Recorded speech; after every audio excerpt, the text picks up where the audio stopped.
Look, a week more, and we are almost to baseball. We are to Pitchers and baseball. catchers are reporting. We got all the stuff going down. We got a big show today. We got AL, NL East previews. We got freaking moves being made. We got some expansion talk. We got players getting hurt, and we haven't even started workouts yet. So we got a lot to get over today. So do us a favor, kick back this morning, relax, because another episode of Hitting Home starts right now.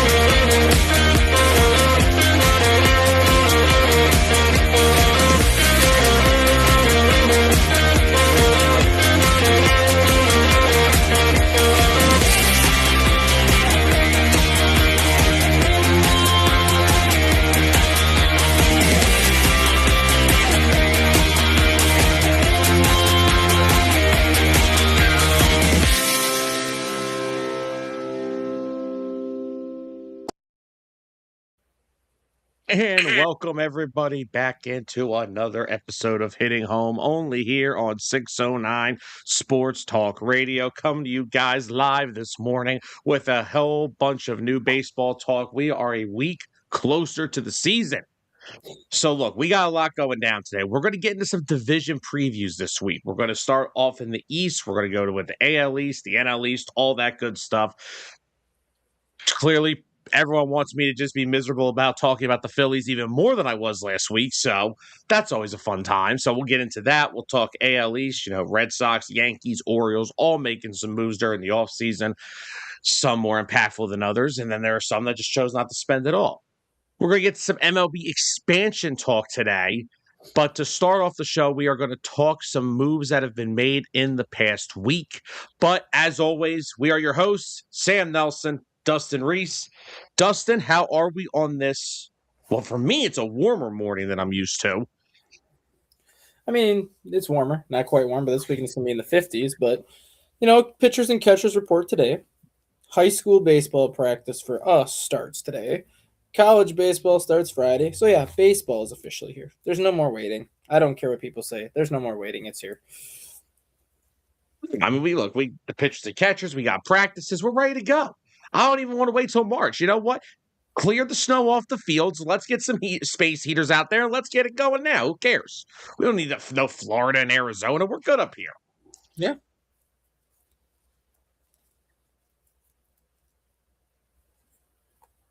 George, I can only hope. I would not mind the Expos coming back, but I highly doubt it would be the Montreal Expos. But look, we're going to start off big moves being made. Dustin, since we were on last week, we were talking some best available free agents. Well, some of those free agents are already gone. Right. It didn't even take a week. Well, I think we got, of course. Well, of course, the big fish fell about 2 days later. So look, here's where we're going to get started with this. Last week, the Tigers not only add Framber Valdez, 3 years, $115 million, I believe an opt-out after year 2, so if I'm not mistaken. Technically an opt-out after year 1 because if there's no baseball in year 2, he's not pitching anyways. So technically an opt-out in year 1. Basically. And then, of course, yesterday, Justin Verlander, 1 year, $13 million, $11 million in deferred money. See, guys, other teams can do this too. Returns to where it all started in Detroit. Now, of course, this comes off from the report that Reese Olson is going to miss the 2026 season after undergoing a shoulder surgery. So as their current rotation sits, the Tigers are looking at Tarik Skubal, Framber Valdez, Jack Flaherty, Casey Mize, Justin Verlander. Of course, Jackson Jobe is also on the IL, recovering from Tommy John. Dustin, where does the Tigers' rotation stack up in the American League? I mean, their top 3 stack up probably, for sure their top 2 stack up about as good as anybody. Their top 3 are solid. But then you have your bottom 2, like Cody Mize, he does have potential, but he hasn't reached that potential yet. He's shown flashes, but he hasn't quite turned the complete corner yet. And then Verlander, You'll just take what you can get out of Verlander at this point. Like last year with the Giants, I think he was like 4-10 or 4-11, something like that. But his ERA was still like a low fours, high threes. So you'll take what you can get out of Verlander. But the thing that I laugh about the most is the whole Framber Valdez Tarek Skubal situation. You didn't want to give Tarek Skubal $32 million. You offered him 19. And he goes to arbitration, and it was the quickest arbitration case in MLB history where they were asking him what his argument was to get the $32 million, and all he did was pull out his 2 Cy Young awards. And then they literally looked at it and said, okay, yeah, you can win. So they gave him the $32 million. So you had an issue giving him $32 million. Why on earth would you sign Framber Valdez for $38 million? That's basically saying that you value Framber Valdez more than Tarek Skubal. You think Framber Valdez is a better pitcher than Tarek Skubal, which is far from the case. And any hopes of you re-signing Tarek Skubal beyond this year went out the window when you not only gave him that low ball offer, but when you gave Valdez more money than he's getting. So if I'm the Tigers, they're built to win this season because I think they know that this is going to be their last chance that they have with Skubal before he's gone. But also, if you're Detroit, do you even wait till the whole year is over? Do you try to flip him at the deadline and get a haul for him? Because if you keep him the whole year and then he hits free agency, you're not getting anything for him anyways. It does make sense, but again, this also goes back to last week when we talked about, I understand, yes, does it look like they value Framber over Skubal? Yes, but again, I said it. If a guy wants a 1-year deal worth $100 million this year, you don't know what you're going to have in terms of a sport anyway. So guess what? You might as well go for it. Yeah. So I don't want to necessarily say you're wrong with that because, you remember the freaking deal. But, well, then, yeah, like in your thought process, though, why not, instead of going to arbitration, why not just give Skubal $50 million? Like, if it's a 1-year thing anyways, before he hits the open market and you're going to go all in, go just say, okay, we're not going to take you to arbitration. Here's $50 million for this year. Have fun. Like, you're literally saying, even by giving Valdez that $38 million deal, you're literally valuing him more. Corbin Carroll just broke his hematose bone. What happened? Corbin Carroll just broke his hematose bone for the Arizona Diamondbacks and is set to undergo surgery. Oh my God, another hamate bone injury. What is going on? Apparently pitchers can't throw BP anymore. Oh, good Lord. What is happening? Is anybody going to be available for opening day is the question. Right. We're getting into some dangerous territory here. What is happening? Yep. But no, like I said, I am still sticking to the firm belief of, yes, it looks bad. It looks bad on the surface when it comes to Tarek Skubal and Detroit when it comes to prioritizing who over who. But again, Valdez was a current free agent. It's not like Skubal is a free agent right now. The problem is, yes, the arbitration thing is a joke. The fact that they even tried to battle against him with that is a joke. He should have got the $32 million, but the thing with Valdez, though, like, they could have got him for $25 million a year. They didn't even have to go to $30 million a year with him. They could have gave him 4 at 100. They could have gave him 5 at 125 and gotten him. It's the fact that, like, you went to $38 million to get him, which, in my kind of sense of belief on that, it made me feel like, did you honestly think you had that much competition to get him? Because his market didn't seem that great this offseason. It was a week before spring training, before he got signed. That's what I'm saying. Like, unless the Tigers really felt like they had a lot of competition to sign him, so they kind of went above and beyond to get him. That's kind of my thought process on it. But even at that, you could have still given him $25 to $27 million a year and probably still got him. Like, you didn't have to give him what you gave him. Well, no, and there were reports that the Orioles gave him basically a similar kind of an offer what you're referring to, and they put it on the table and said, look, this is what we're offering. Take it or leave it. We're not budging from it. Yeah, I think the Orioles gave him, I want to say it was 4 at 110, which is $27 million a year. That hurts. I said last week I really wanted to see him in Baltimore because I really thought it would have helped them a lot. But man, I like it in Detroit though because now that rotation, just on paper it's filthy. You got probably two of the 10 best left-handed starters in baseball. I mean, Skubal's the best pitcher in the sport. Fromber's easily left-handed wise top 10. Now, I Yeah. would say maybe not top 10 overall. There's a lot of good starting pitching in baseball. And then, I mean, Casey Mize had a really good year last year. He put it together last year. Let's see what the next year looks like. And then, of course, Jack Flaherty's a big question mark because, I mean, had that really strong 2024 in Detroit before getting traded over to the Dodgers, came back last year. The long ball kind of got to him. It wasn't always pretty. So if Flaherty can even get back to somewhat of that first half of 2024 in Detroit, then that's a really good problem to have there. And then, again, whatever you get out of Verlander at this point, the Verlander thing to me, it's just a really nice story. He's ending it where it all started. But if you can get something out of it, Right.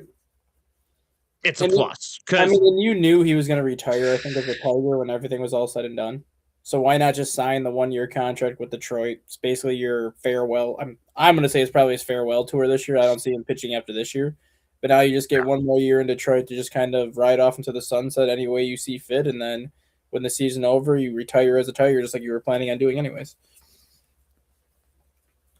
Yeah, so exactly. We're in good. You're in good shape there, and then you get to end it there and call it a career. And I mean, look, if he gives you what would be a realistic innings-wise for Verlander in 2026? Honestly, I'd still say 150 because the guy gives you 5-6 innings per start. So even if he's giving you, 24, 25 starts, 5-6 innings per start, you're getting between 125 and 150. He might not be as effective as he once was, but he still gives you innings. Yeah. And I mean, now, he's got a decent bullpen behind him. So if he does run the trouble, I mean, the Tigers' bullpen in the postseason was pretty damn good. It was just Tigers' bigger issue is their offense, how it went cold at the second half of last year that ultimately cost them the AL Central. Mm-hmm. But I guess the way they're looking at it now is if we can have enough arms out there that can kind of buy the bats some time. But I mean, it's still a young offense. Didn't do much to improve it in the offseason. I mean, they brought Glaber back, but it's kind of still the same team heading into this year. It's not a bad thing. I mean, they're still a young team, too. So, George, I'm not going to rebut against you with this. That is completely false. And the only reason why I say that is because I coach high school baseball. And we actually have trained our varsity pitchers to kind of pitch on a pitch clock. There is no pitch clock in high school, obviously. You can take your time, do whatever, but we've actually started training our pitchers to pitch on a pitch clock, like a pitch clock theory in their head, and their arms actually are healthier pitching on a pitch clock. Now, what I've come to when it comes to all the arm injuries, and I know you coach high school baseball. I'm not accusing all of this, but another thing I don't like is I feel like we're teaching all these young players more about being throwers than pitchers. That's the thing that's causing more arm issues. It's the higher velocity. It's the higher velocity. It's the fact that pitchers care more so about spin rate now. So you're just cranking the crap out of your shoulder, your elbow, your wrist, everything now, trying to get as much spin as possible. And back in the late 90s, even up until about 2010, pitchers were probably throwing 70-75% fastballs and about 25% off-speed pitches. You have pitchers now throwing 50% curveballs, 50% changeups, not as many just straight fastballs anymore. And the more breaking balls you throw, the more torque that's going to put on your elbow. So, the guys not only are throwing harder now, they're throwing harder at a younger age. They're focusing more on spin rate. They're focusing more on breaking balls. Your arm's going to be shot by the time you're 25. Yeah. And now you're coming up with these other, the sweeper.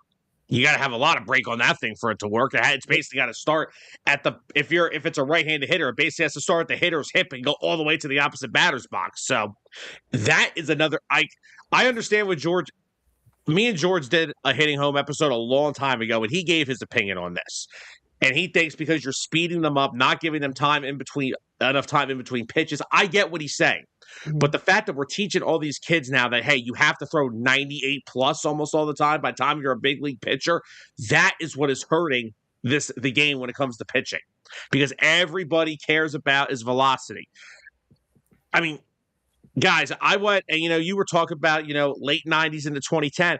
I remember watching Roy Halladay throw 93, and I thought that was fast. Right. Roy Halladay would probably have like the 50th best velocity in baseball at this point if he was pitching today. And I mean, the scary part about this is too, and I've seen it firsthand, and as wrong as it is, it's starting to become the norm across the board, especially in the high school side of things.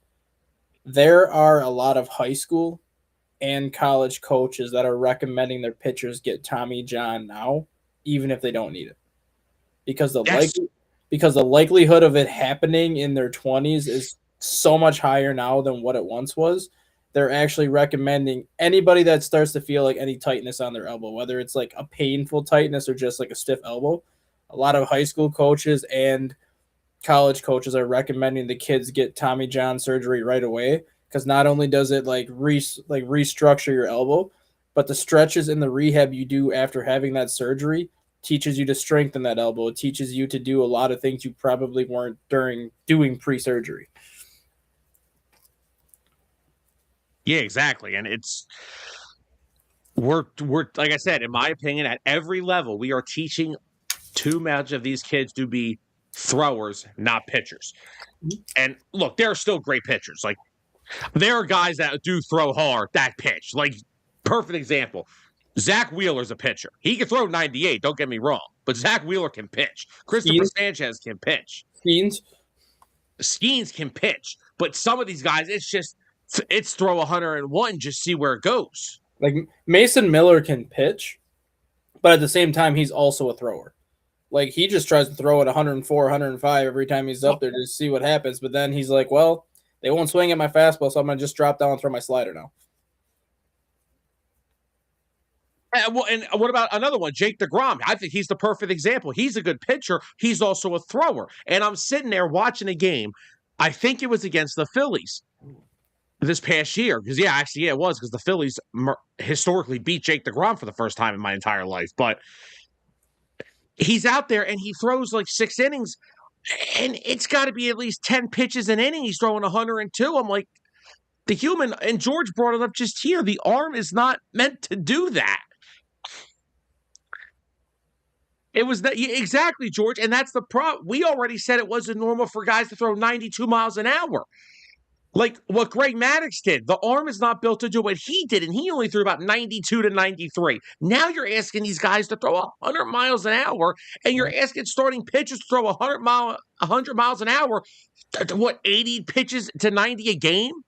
And the problem, you are begging for problems. The problem that I see now too, and I have no disrespect against it, because I do talk with the person that does this kind of stuff. I'm not going to give names, obviously, but like things like Driveline, things like Tread Athletics Academy. The primary reason why these things came into play was to teach pitchers to throw harder. These were never a thing even 15 years ago. Like, Driveline was never a thing where pitchers would go there to get velocity. It used to be something where pitchers that had Tommy John would kind of go to rehab and just kind of get everything back on track where they could start throwing again. But now you have all these programs that are teaching pitchers to increase their velocity 3 to 5, sometimes 7, 8 miles an hour. Like, that shows you how much teams value the velocity side of things right now. But if your arm is not made to do that, you can't just expect to go from throwing 92, 93 to 98, 99 to be okay. Like, your arm is not made for that. No. And now, where George is coming from with the pitch clock, there is where part of it I can agree. Not only are we now teaching these guys to go from 93 to 94, because back in 2015, that was fast, to now throwing 101. But in this case, it kind of goes together. You're asking these guys to do that, and now it's like, okay, by the way, now you have basically a shot clock, and you have to get ready for your next pitch. There is a little issue of not having kind of like that little in between, like how pitch, they throw a pitch, they take their time, they get set. Now there's a clock. It's like, all right, you have to go now. It's like, okay, now I'm asking for trouble. Like I said, I don't think the pitch clock has been bad for the game. I don't think it's the cause of nearly half the injuries that we're talking about. But I'm saying is, it has a little bit to do with we're making these guys throw 100 miles an hour, and now we're speeding them up. I don't think it necessarily has to do with that. The biggest issue that I think the pitch clock has created, which is where I think the whole argument comes in for more injuries, is the pitch selection that comes from it. Like if you want to speed yourself up and pitch, that's fine. But if you focus on more fastballs, that's fine. Like that's perfectly normal for your arm. But it's like a lot of these guys are throwing 0-0 curveballs, 2-0 sliders instead of 2-0 fastballs like you used to. All that when we grew up, and obviously we're still young enough, but like when we were growing up in the early 2000s, a 2-0 count, 99.9% of the time you knew a fastball was coming. A 3-0 count, you knew a fastball was coming. Now you're getting 3-0 sliders, 2-0 changeups, 3-0 curveballs. Like you don't know what pitch is coming in what sequence anymore. And that's, I think, what the pitch clock is actually hurting guys is more so the pitch selection side of things as opposed to speeding them up and making them throw harder. And if life wasn't like that, maybe Jeff Hoffman wouldn't have thrown Miguel Rojas a slider on 3-2. And maybe the Blue Jays would have won the whole damn thing. But that's another story for another day. Yeah, George. From the things that you've always showed me and sent me, Bryce throws with some velocity, but not hard like crazy. That's like my son right now, and I'm starting to get a little worried about it because my son's 12, so he's just kind of getting out of Little League, and now you're starting to get into like the competitive baseball before you get to high school. He was throwing about 51 to 52 last year. Now he's up to 55, 56. But his pitching coach is now starting to teach him to throw a slider. It's just like, God, we're doing this at 12 already? Yeah, and George coaches travel ball too. So you got some baseball coaches here going at one on the show, one in the comments. Because like I said, the fact that we are now telling these kids that you may want to get Tommy John surgery before you think. Do you remember back when we were younger, when you were Tommy John, you're like, will I ever see this guy pitch again? Right. Now we're at the point where it's just like a requirement of the job. Hey, before you go up to the big leagues, take a year off, get Tommy John in your elbow, be stronger than ever. Like, what is going on around here with this stuff? It's going to be a very bizarre situation where, like I said, I understand the pitch clock. I get the frustrations. I personally think the pitch clock has helped the game a little in terms of speeding the game up. I will say that when baseball opened back up after 2020 and all that stuff went down, I went to a couple Phils games and I really enjoyed it. I thought it was the game's it is clearly faster and it works in terms of what they want to use it for. I will say this: when the draft league came to Trenton and the Thunder joined it in the beginning, they didn't have the pitch clock and they had the draft league all-star game in Trenton. Mm-hmm. I left after the fifth inning because I'd already been there for 2.5 hours. Mm-hmm. So I get it. I understand what they're trying to do with it. But I think when it comes to pitching injuries recently over the past, I'd say 3 to 4 years, it has to do with the fact that you are teaching these kids at a young age. Like, you're probably expecting a kid to come out of the womb throwing 35. Right. Like, that's what we're at with this right now. They're expecting these guys to throw, 5 miles an hour harder than what they already do. And the arm's already not built for this. Like Greg Maddux, Tom Glavine, all those guys, you're never going to find. Kyle Hendricks, who just recently retired, was probably the last pitcher you're going to see that was kind of in that Greg Maddux mold, where he threw 89 to 90 and focused on corners, location, and everything else that the old school pitchers did. Now, you're just teaching pitchers to grab a ball, let it rip, and try to throw it through a freaking brick wall. Yeah, it's like, and that's where the art of pitching has died, in my opinion. It's like, oh, I throw 101. Okay, it doesn't matter if you throw 101, but you're throwing it right down the freaking middle. If you don't have any accuracy, that's where we've talked about this too, kind of off air too, with the whole steroids thing, like where Roger Clemens is being punished for taking steroids or whatever. But the thing that people fail to realize, all steroids do is they make you stronger. And yes, they might make you throw harder. But if you can't throw a goddamn strike, steroids ain't going to do shit for you. Roger Clemens was still going to be a first ballot Hall of Famer, steroids or not, because the guy could throw 95, 96 before the roids and could throw strikes. Hey, you're right. You're spot on. And it's the same thing with guys like Barry Bonds. You still have to make contact with the baseball. The guy was a 500 player before the roids. Like, he was going to be a first ballot freaking Hall of Famer before he took the roids. Okay, perfect example. Who just got suspended for doing PEDs this past year? I forgot his name, but I know who you're talking about. Max Kepler. Do you think if Max Kepler was doing steroids, you could have fooled me. And this is the biggest argument I make with the Barry Bonds situation. I know this is a little off topic, but the year that Barry Bonds hit 73 home runs to set the record, he also had almost 200 walks that year because I think 130 walks were intentional. But to show you how dialed in he was that season, I went to the Chicago Cubs series that year at Oracle Park because I was in San Francisco for a family trip the weekend the Cubs were there. So they had a 4-game series with Barry Bonds. He had 19 total plate appearances in those 4 games, but only 6 of those plate appearances actually counted because he had 13 walks and 3 intentional, or 10 of them were intentional walks, 3 of them were regular walks. So of the 6 plate appearances that he had, how many pitches do you think he had to swing at in those 6 plate appearances in total? Who? He had a total of 9 pitches to swing at in 6 plate appearances. He made contact 8 of the 9 times, had 5 hits. 4 of those hits were home runs. So yes, the steroids may have made him stronger, but he was so damn dialed in that year that even when pitchers gave him, we'll just say, for example, they gave him 3 pitches to hit per game, he was going to make contact all 3 times, and there was a good chance that one of those 3 pitches he was going to hit over the fence.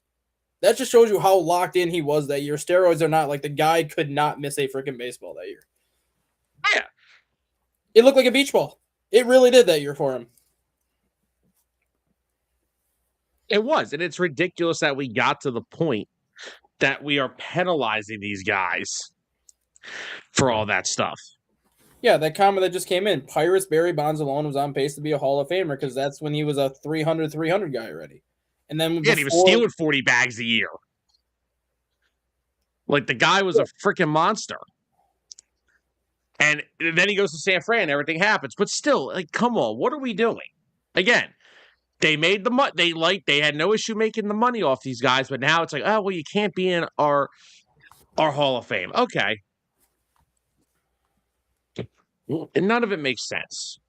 Yeah. Wow, we kind of just went off on a plethora of topics there. Had to be done, those injuries. It gets to you. Oh, yeah. That damn pitch clock starts conversations, even when it doesn't want to. Right. But no, so yeah, we kind of went off of our moves that have happened over the past week. And, we got into the Verlander and Framber Valdez. Like I said, George brought up a comment a second ago. Well, not a second ago, a few minutes ago. Here it is about the Tigers. And I want to move forward with some of the other moves that have happened. But Tiger fans still should be concerned about their offense because is it going to be consistent enough?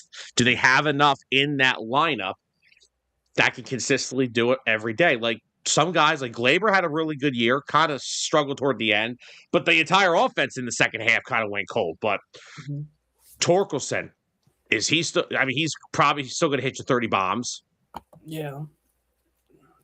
The key to their lineup was getting Alex Bregman, which they never got. Like that would have made that lineup so much deeper. But the other key to that lineup was when they signed Javier Baez to the contract they gave him, they needed him to be that 30 to 35 homer guy that he was in Chicago. The problem is Detroit is not the park for him to do that. He will never be that player in Detroit because of how deep that park is. Can he get you 20? Yeah, he'll get you 20. But he's not going to give you the 35 to 40 home runs and 120 RBIs like he did in Chicago because Detroit is too deep of a park for him. That was the key to making their lineup go, was to have Javier Baez play at his 2018 through 2020 level. But that's never going to happen with the way this park is constructed for him. No, yeah. Cubs, Javi Baez is not walking through that door anytime soon. No. And I mean, like Riley Green is probably their best hitter. In my opinion. He may be their best all-around player offensively. He's their best all-around player. I would say their best hitter is still Parker Meadows when he's healthy. Yeah, Parker Meadows is healthy. Parker Meadows is a star. Now, that could help. That could boost you a little bit if he gets healthy. But I think Riley Green is their best overall player, but I think Parker Meadows is their best, like, pure hitter when he's healthy. I don't disagree. And then, I mean, you're looking at guys like, what are you going to get out of? I mean, we talked about Glaber and Torkelson, but what are you getting out of Cole Keith? What are you getting out of Zach McKinstry, Trey Sweeney, Kerry Carpenter? Now, Kerry Carpenter's a guy that I really like. Yeah. But, like, what are you going to get out of these guys on a consistent level? Because Matt Vierling, another one, he had a really good run with the Tigers in 2024. Last year, he couldn't stay healthy. The funny thing is, the Pirates had a third baseman in their system last year named Gage Workman, who was a guy that was hitting 25 to 30 homers consistently and doubled in AAA. The plan was for him to play third base. But then when the Tigers were making their push to get Bregman last year, they traded Gage Workman to the Cubs last year. So they traded him away. And then Workman played like complete dog crap with the Cubs last year. The Cubs cut him. The White Sox picked him up. And now Gage Workman was signed via the waiver wire to go back to Detroit. So if Gage Workman can get back to where he was in 2023, the Tigers do have a third baseman for the future, but he's so far removed from those couple good years because of the last 2 seasons. He's got a ways to get back to that level. But if you can get him back and he's giving you the 275 average, 20, 25 home runs and 80 RBIs like he was doing in AAA, there's your third baseman right there. Interesting. Something to keep our eyes on. Like you said, if you get back to what he was doing a couple of years ago, maybe there's a gem there. I mean, we've seen it. We've seen guys have solid minor league careers. They go off, they struggle for a couple of years, they go back, and all of a sudden there's a superstar in the making. Mm-hmm. Another move that came down this week was the Pirates spent a little more money. Yes, they did. Marcell Ozuna, 1 year, $12 million. Ozuna not even a couple years removed from, honestly, one of the better DHs in the league. I mean, 2023 hit between 2023 and 2024, he hit 79 home runs and drove in 204 runs in a 2-year stretch where he hit 274 and 302 and had a 900 OPS in both years. Last year, a little bit more of a down year. Who didn't have a down year in Atlanta last year? Only 232, 21 homers, 68 runs batted in. But the Pirates were, in my opinion, in need of a right-handed bat. I sounded like they were in on Suarez for a little bit. That never happened. They were a team to watch because apparently Houston is hell-bent on moving on from Isaac Paredes. And the Pirates were in on him, but maybe the Ozuna deal kind of takes them out of the running. I mean, they're very lefty dependent. I mean, they signed Ryan O'Hearn. He's a lefty. Brandon Lau's a lefty. O'Neal Cruz is a lefty. Brian Reynolds is a switch hitter, I believe. He's mainly lefty because there's more righties than lefties. Fair point. So you got a lot of left-handed pop in that lineup, but you don't have much from the right-hand side. So I'm not saying Ozuna's going to come back and be that guy that we saw for 2023, 2024, but he will be. Look at that. Look how short Pittsburgh's fence is in left field. 326. 326 with a 5-foot high wall. He could just hit line drives all day and just tee off because he is a line drive hitter. But he doesn't have to hit it over an 8-9 foot wall anymore. You have a 5-foot wall in left field with a 326-foot fence. Fair point. So, and I mean, he's played in Pittsburgh. He's got some, and he's been in the National League his whole career. So he's played his fair share in Pittsburgh, especially with the little bit he spent in St. Louis playing in there with the Cardinals for, 2 years? Oh, he was there for like 4. Let me say, I'm curious now. He was there for 4 years because he was traded basically the year after Christian Yelich was traded to the Brewers. No, he was in St. Louis 2018, 2019, then signed on with Atlanta in 2020. Oh, I thought he was okay. Spent his first 5 years with the Marlins. Yep. Because his last year with the Marlins, the year he hit the 37 homers, drove in 124 runs, and then went to St. Louis. Wasn't terrible, but I mean, he hit 280 his first year, but he hit 29 home runs in 2019, and he only hit 240, so. Yeah. Oh, is Restream doing this again? There we go. Okay, it's okay. Now we're just switched. It's okay. But no, I'm not saying anything about it. I'm not saying he can't get back to what he did 2 years ago, but I'm just saying that if he gives you half of that in Pittsburgh this year, it's what they needed. Right. I mean, they needed some type of right-handed power in that lineup, and I mean, clearly they've been looking for it. They looked at Paredes, they looked at Suarez, couldn't get anything done there, and Ozuna's fine for a 1-year deal. And like I said, if this is the year that with so much uncertainty after it, who cares? I could still see them getting Isaac Paredes though too. I mean, they do still need a third baseman. And with the Astros trade for Cam Smith last year was one of the Cubs' top prospects. Cam Smith is naturally a third because of obviously trading for Kyle Tucker going to the Cubs. They moved Cam Smith to the outfield. So you could easily move Cam Smith back to third. Paredes goes from Houston to Pittsburgh, and then Pittsburgh's got their third baseman. I think he still has 2 years of control left, maybe 1. Yeah, because I mean, if you're looking at right now, I mean, Pittsburgh doesn't really have a third baseman on their current roster. I mean, O'Hearn's probably going to play first. Brandon Lau's going to be at second. Mm-hmm. I don't even know who. It makes sense for them. And I mean, if Houston's one of those teams where they're always looking for pitching depth, that is something the Pirates have in their system. So you could give up 2 pitchers for a guy like Isaac Paredes. Yeah. I mean, the ballpark fit would help him a lot too. Again, the short fences. I mean, we talk about Isaac Paredes. I mean, he was a fit everywhere except for Chicago because the ballpark didn't fit him. There you go to Pittsburgh with those short fences. You could be in some decent shape there. So, what else do we have come through this week? We have Ozuna going to Pittsburgh, Fromber and Verlander going to the Tigers. Last night we had Kyle Wright signing a minor league deal with the Cubs, which comes with a whole lot of intrigue. He's only had 1 full season in his career, and it was one of the best seasons we've seen in the past 5 years for a pitcher, since he was the last pitcher to win over 20 games. Yep. Well, my understanding of this move is obviously they're going to try him as a starter in spring to see what he has left. But they are hoping this becomes Brad Keller 2.0. Where Brad Keller was struggling as a starter, went through some injuries, signed a minor league deal last year with the Cubs, was throwing 97, 98 in spring to the point where he was just so dominant you couldn't leave him off your roster. And then they turned him into their setup man and became one of the best relievers in baseball last year. If you can get the same thing out of Wright, maybe not as a starter, but if he can get back to throwing 95, 96 where he was and shows that he still has that dominant stuff that he had as a starter, putting him in a 7th or 8th inning role and basically replacing Brad Keller with him, I would take that in a heartbeat. Yeah. I mean, again,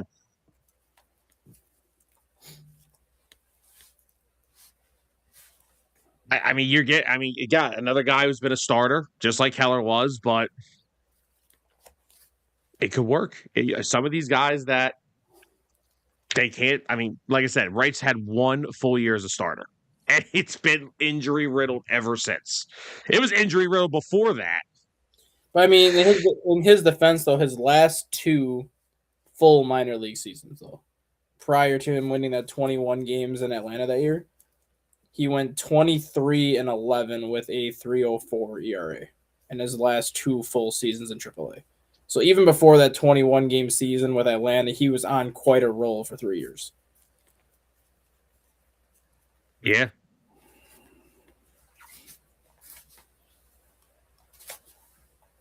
And then, of course, we have Nick Martinez going to the Rays, he is the most Rays pitcher I've ever seen. Oh, definitely. For sure. He's going to pitch 45 games. He's going to start 20. Right. He's going to be an opener. He's going to be an opener. He might close a couple games. He'll be a setup man every now and then, but then they'll throw him in the rotation. And isn't he already like the 2nd highest paid player on the team? Yeah, something like that. He's like the 2nd highest paid guy on the whole freaking roster already. Yeah, White Sox got Eric Fetty coming back. He had some success there before he got traded to St. Louis a couple years back, so it has been good for him since. The A's signed Aaron Savale yesterday. I don't know what the A's pitching is looking like, so maybe Savale can help. And then Rocky signed Jose Quintana last night, which that park is not going to play well for Jose Quintana. That ballpark doesn't play well for anybody who pitches. Right. You could put any 5 Hall of Famers in that rotation, it wouldn't pan out for anybody. Which, by the way, a minute ago you brought up Greg when we were talking about pitching. You're talking about Greg Maddux and how Kyle Hendricks was the last guy that was kind of that mold. Does Aaron Nola not fall into that category? I mean, Aaron Nola only throws about 93, so now I don't know. I don't know what Aaron Nola has left. I think he's got a couple of years left. I just think, I don't know. The last couple of years to me, I think we're just kind of, we see it all the time when teams have like a couple long playoff runs, like back to back. Your body ends up breaking down because of how many innings you had, which I think is kind of what Aaron Nola went through last year. Like you kind of started to see the signs of his body breaking down from the amount of work he did the years prior. I do think he has a bounce back year this year. Yeah. I mean, I know the guy doesn't throw hard, but like you said, throwing that many innings deep into October and also kind of going through something this past year that he's not used to. He's never really been hurt since being called up to the big league. So he's always used to being that 30-start guy, giving you anywhere from 185 to 200 innings. He's been, like I said, Zach Wheeler is the best pitcher on the staff. Christopher Sanchez is becoming the second best pitcher on the staff. Maybe the first this year, depending on how Wheeler comes back from his surgery. But Nola has always been I've always said it, he's been the workhorse of that rotation because he has always been available. Because even Zach Wheeler lost, and there we go again. All right, Restream. Apparently Restream doesn't like me today, but but yeah, so like he's been the workhorse for that rotation. Even Wheeler's had some spots during their playoff run where he went out on the IL for like a week or two. Now, most of it was to kind of give him a breather because he would have some starts where the velo would go down. You're like, okay, let's give him a breather. But Nola's just been the workhorse every year. So, yeah, I'm hoping we get a bounce back year from Nola because they're going to need it, especially with Wheeler not being ready for opening day. But now with Suarez gone, you're going to need that from Aaron Nola. Mm-hmm. Have we kind of jumped into our previews of the division already? No, not yet. Not yet. All right. So what else did you want to? You want to bring up something about expansion? Yes, I did. So obviously the news broke the other day that the NBA is most likely expanding this week or this upcoming summer. Like I don't see a scenario where the NBA says no, we're not going to expand. And if that happens, NBA goes from 30 to 32 teams, which then kind of puts the clock on Major League Baseball to see if they're going to expand because, believe it or not, Major League Baseball has been the latest since they've had the longest gap since they've expanded. Like their last expansion was in 1998 when the Diamondbacks and Rays came into the league. Every other league has had teams come into the Texans came in 2002. You had the Charlotte Bobcats come to the NBA in 2004, which was technically the last expansion team, but then you had teams like relocating. NHL, you've had the Vegas Golden Knights and the Seattle Kraken all within the last 6-7 years coming in. Like all these leagues have expanded besides Major League Baseball, and Manfred's kind of been pushing to get it done. And being that his term is up in 2028 is when his contract is over, I think expansion happens that 2028 season, and I think they start getting the pieces going this summer. When it comes to the markets, Montreal has always been the market where everyone thinks baseball is going to go back. Like if they get an expansion team back, like Montreal, I think deserves to have their team back. Like they still have the stadium. They just have to remodel the stadium, obviously, but they still have the stadium. They still have all the naming rights, all the logos, all that, everything that's still trademarked. So it's not like you'd have to design a new uniform. Just bring back the Expos. Everything is there. But from what I heard yesterday, it looks like Montreal is actually off the table. And the two markets they are strongly pursuing for one of the expansion teams at this point is Nashville or Charlotte. Those are the two markets that are making the significant push to get one. And now if I personally thought it was going to be Charlotte and Montreal getting it. That's what I initially thought when they were going over expansion talks. But now you're going to have Nashville and Charlotte, and it looks like maybe Portland. I could see that working in any of those places. Charlotte is the one that I ultimately think is going to get it, just because Charlotte is the biggest metro area in southeastern part of the United States, if you can believe that, and they don't have a baseball team. No. And I could even see Charlotte and Nashville both getting a baseball team and just kind of doing away with the whole Portland thing. And if you get Charlotte and Nashville together, then you just relocate a couple teams from one league to the other, with St. Louis making a lot of sense, sending them from one league to the other. And then somebody in Texas, maybe. Like, it'd be easy to just redo the divisions with Nashville and Charlotte coming into play. Yeah. Do you want to answer to that comment George just put in?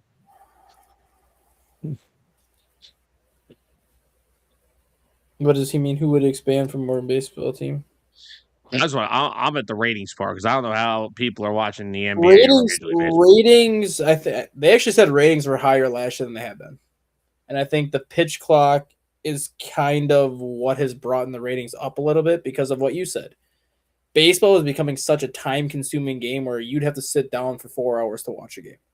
With where it used to be, you could throw a reliever for one batter, switch him out, bring in another reliever, throw him from one batter, switch him out, bring in another reliever. Now you have the 3-batter minimum.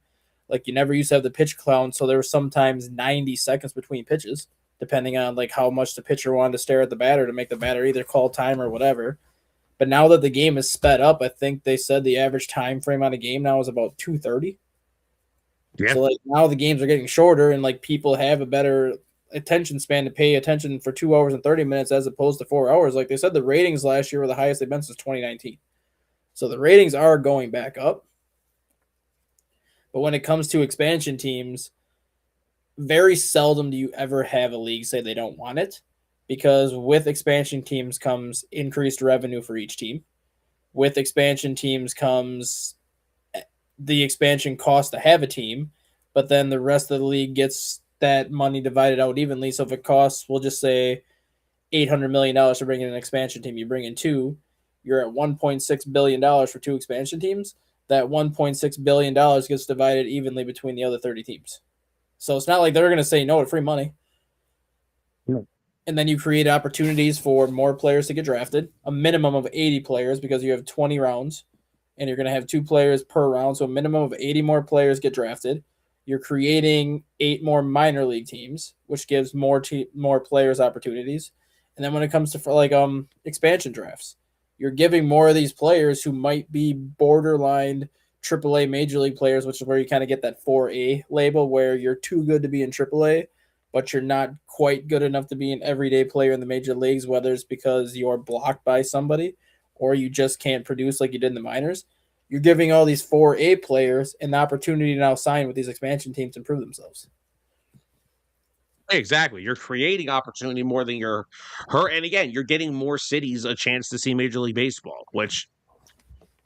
And the whole argument with Charlotte and Nashville, too. You put an expansion team in Nashville, you're drawing people from Louisville to go to the games. You're going to have a very close rivalry with Cincinnati, which is only like 3 hours from Nashville. You're going to have Atlanta 3 hours from Nashville, and you're going to have Florida. Like, that whole area right there would just gravitate right towards Nashville. You put Charlotte into the mix. Now you're pulling everybody from South Carolina, North Carolina, and Virginia into that area. You're going to have the rivalry with Atlanta, with the Florida teams, with the Washington Nationals, the Baltimore Orioles. Like, you're putting a lot of these massive metro areas to draw people to those games. Yeah. And again, when was the last time baseball had expansion again? 1998 with the Rays and Diamondbacks was the last time there was expansion, because the Expos relocated to Washington, so that doesn't count. And then the A's relocated to Sacramento, and then soon to Vegas, so that doesn't count. The last time 2 teams came in the league was 98. Oh. That's been a long while. And that's why I said 2028 makes a ton of sense, because that's 30 years from the last expansion. Yeah. And I mean, what are we looking at? What about the other leagues? I mean, hockey just did it this year. Hockey's 32. Last year was 2 years, 3. This is the third year they've been 32 teams already. Okay, so that's them. NFL's 32. Okay. NBA will be 32. Yeah. Baseball would be 32. What's NBA's markets looking like again? I know Seattle's one of them. Is there Seattle anyone and else that's Seattle and Vegas. There's not. Yeah. It's not going to be an argument. It's going to be Seattle and Vegas. Yeah. Somebody said Louisville. Somebody said Louisville or Nashville's making a push to get a team in the NBA, but Seattle's 100% guaranteed to have one. And then Vegas, just being that the in-season NBA tournament's been in Vegas the last couple of years, like Vegas is also going to get one. Yeah, Vegas is well. I mean, you got Vegas to get everything. They got the Raiders. They got the freaking A's. They're gonna have Golden the A's Knight. soon. So they're Golden Knight. And Seattle's now a great. I mean, Seattle's turned into one of the best sport markets ever. Yep. I mean, you got Seahawk fans are loyal. Mariners fans are loyal. And then you have Major League Soccer, which not a lot of people pay attention to anyways, but Major League Soccer is currently sitting at 30 teams right now. Their commissioner's already said he wants to go to 32. So I think 32 is going to be the magic number for all these leagues. Like once they get to 32, I think that's going to be it when it comes in terms of expansion. But you could still see like relocations. But I don't see any of these leagues expanding past 32 once they get to 32. Then it becomes the relocating side of things. Yeah, no, I agree. And I think the markets that are being brought up for baseball are perfect. Like I said, I think North Carolina is a good one. I think Portland could be an interesting one if they went that direction. I just don't see Portland as a baseball town. I really don't. I don't know. But I mean, it could turn into it because what else do they have? All they have is the Trailblazers. Portland Timbers, one of the best MLS teams for a long time that actually draws extremely well. Listen, I don't watch soccer. We know this. Exactly. But the thing with Portland is, do you actually want to put a team in Portland? Because then you're kind of taking away from the Seattle market. Because a lot of that Portland market goes to Seattle. So you put a team in Portland, now you're going to kind of hurt that Seattle market a little bit because the fans that were going from Portland to watch Seattle aren't going to be going there no more unless their team is up in Seattle. You got a point. That's why the Nashville and Charlotte market make the most sense, just because Nashville is directly in the middle of three of the largest cities in the southeastern part of the country, 3 hours away, but Louisville doesn't have a team, Nashville doesn't have a team, Cincinnati doesn't draw well as it is, and then you have the Braves, so you're not going to have any trouble drawing people to Nashville, and Nashville's a big tourist destination anyways. And then Charlotte, you would have all of North Carolina, all of South Carolina, all of West Virginia and Virginia just going to Charlotte. Like you wouldn't have any markets really to compete with. And I'm sure, like, again, I'm trying to think about this. I'm sure, are there minor league teams in those areas already? For what do you mean? Like in Charlotte, like in the Carolina area and in Nashville? Yeah, so Nashville's got the Brewers AAA franchise in Nashville. And then they also have Vanderbilt University, which draws very well for baseball. So you already have the baseball crowd there. Charlotte has the White Sox AAA team, the Charlotte Knights. They have UNC Charlotte there, but Charlotte already has one of the largest, if not the largest, AAA baseball stadium in terms of attendance. And it's already basically been MLB approved because of the way the stadium is designed. All they have to do is add another deck behind home plate and down the baselines, and your stadium goes from 19,000 to 34,000. Like they have the easiest stadium where they could just add on another level, and that's a Major League Baseball stadium. There you go. And you brought up like the Vanderbilt crowd is like the thing. Of course, when you go into expansion, you ask if there is baseball in that area already. Does it do well? Vanderbilt does. And yeah, so I mean, I think Major League Baseball in either of those markets. I think Nashville's just a home run. Montreal does make too much sense because the Expos were a good franchise, and they did draw extremely well up until the last couple of years when things went south, and they went to Puerto Rico, and then ended up going from Puerto Rico to Washington D.C. I know they want to have that competition with Toronto. Like I know they want to give Toronto that competition. They want to give Toronto that rivalry again. way that relationship ended with Montreal, I just don't know how easy that's going to be to repair. If Manfred says, "Oh, we want to take Montreal and give them an expansion franchise," like I think there's going to be a lot of burned bridges that he's going to have to mend before Montreal will just be like, "Oh yeah, we'll come back into the league." Yeah. Yeah, it would be. I would love to see like an Expos return, kind of like if the Supersonics come back in the NBA. Like you like to see some of that old history come back, but yeah, there's too many. There's a lot of bridges that you may need. There's a lot of bridge repair going into that if they want to do it. But I think Charlotte, Nashville are just two really good areas for that. Like you said, all those locations that would travel to that to see it, I think it would work out perfectly. I may even head down to Nashville to check out a game. I may even have to go check that out. The Nashville Sound Stadium right now is actually really nice. They have actually one of the coolest scoreboards in baseball, in my opinion, because their scoreboard is a giant electric guitar.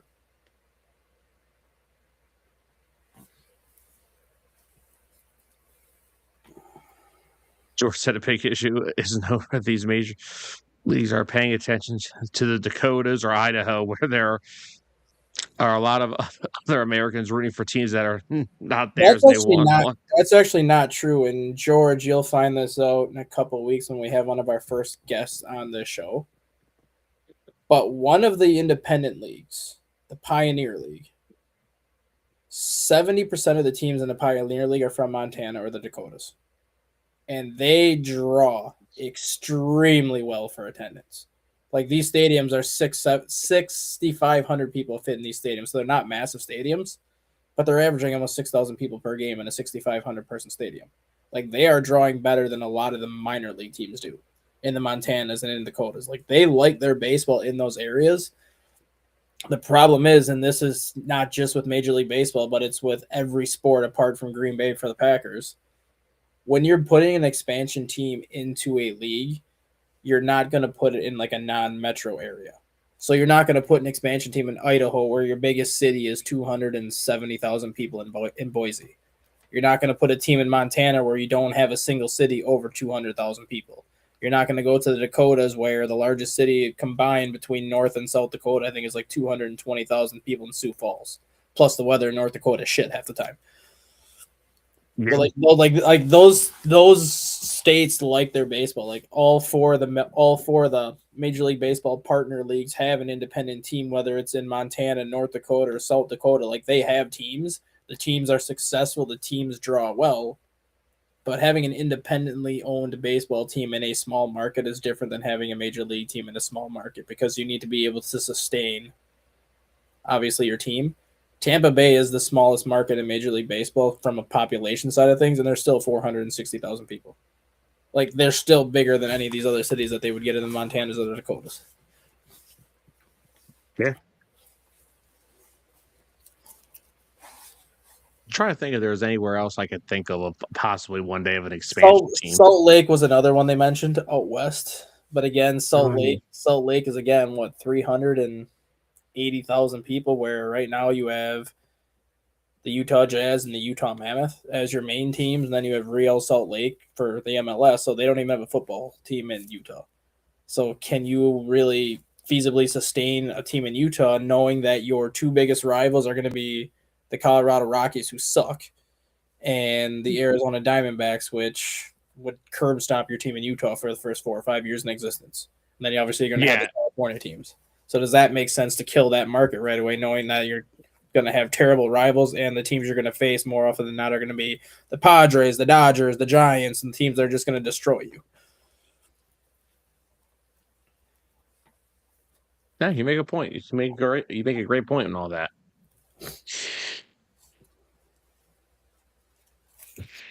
All right, so now this is where we're going to get to an interesting topic, because George is saying you can have a team in a very small market. Look at Cleveland; they suck. They only get 5,000 people a game. He's right in that aspect, but Cleveland's metro size is the thing, though. Like, yes, they're only drawing 5,000 people per game. They're drawing more than that, but they're not drawing very well, like, attendance-wise. But Cleveland is still a major market in the state of Ohio. It's the second biggest market behind Columbus. So you're still putting a team in a major market in Cleveland. There is no major market in Montana, South Dakota, North Dakota. When you look at Minnesota Twins, North Dakota and South Dakota is in the Minnesota Twins market for a reason. Because there's no big cities in South Dakota or North Dakota. Exactly. It's a 3-hour drive to go from North Dakota to Minneapolis to watch a game. And I mean, George, I don't think it's about nobody wanting to take the risk. It's just there's nothing out there in those areas that is going to draw enough to be successful for a long-term period of time. And you have the issue, too, of is where would you build a stadium? And where would you put parking? Like, I understand that, yeah, major metro areas like downtown Chicago and some of these other places, it's not easy to build a stadium. But you also have all these suburbs around Chicago where it's so much easier to purchase land and stick a stadium with a big old parking lot around it. There's a lot of open field there's a lot of open space in North Dakota and South Dakota, but with nothing else around it, does it make financial sense to put a stadium in the middle of a cornfield and then have a parking lot and be like, oh, we're 35 miles away from the next closest town. Like you have 2 stoplights and then you're here. You got 2 stop. All right, look. Second stoplight, turn right at the gas station. You can't miss it. Right? You'll see the lights overhead.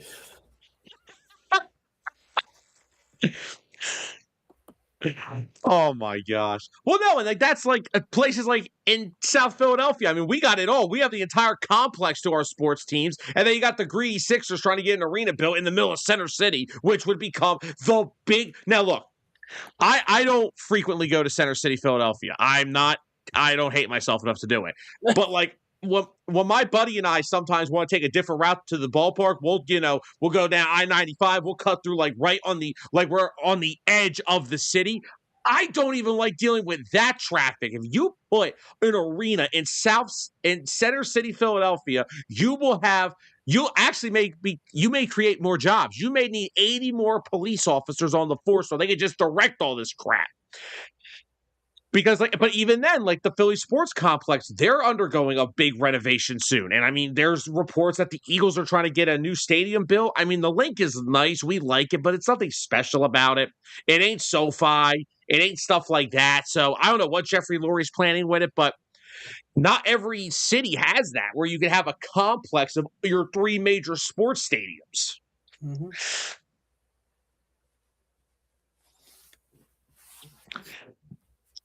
George, yes, understandable, but it's not. Cleveland does it. All right, hold on, George. We're not talking about the draws in terms of that. It's not about drawing in terms of the market. You guys don't draw because your ownership is a bunch of cheap idiots. Your team doesn't draw because your freaking front office gets to the ALCS, then trades away their best players the year after. That's why you don't draw. But in terms of the market, Cleveland is still a huge market in metro when it comes to metro areas. Yeah. That's the point here. It's not about drawing. Yes, teams don't draw. Some teams don't draw just because their team sucks. The Phillies are in one of the best metro areas. They didn't draw for a decade after Chase Utley and Ryan Howard left. Because they sucked. Well, look at that. Jordan Montgomery has just re-signed with the Rangers. Oh, dear sweet Moses. More damage, good.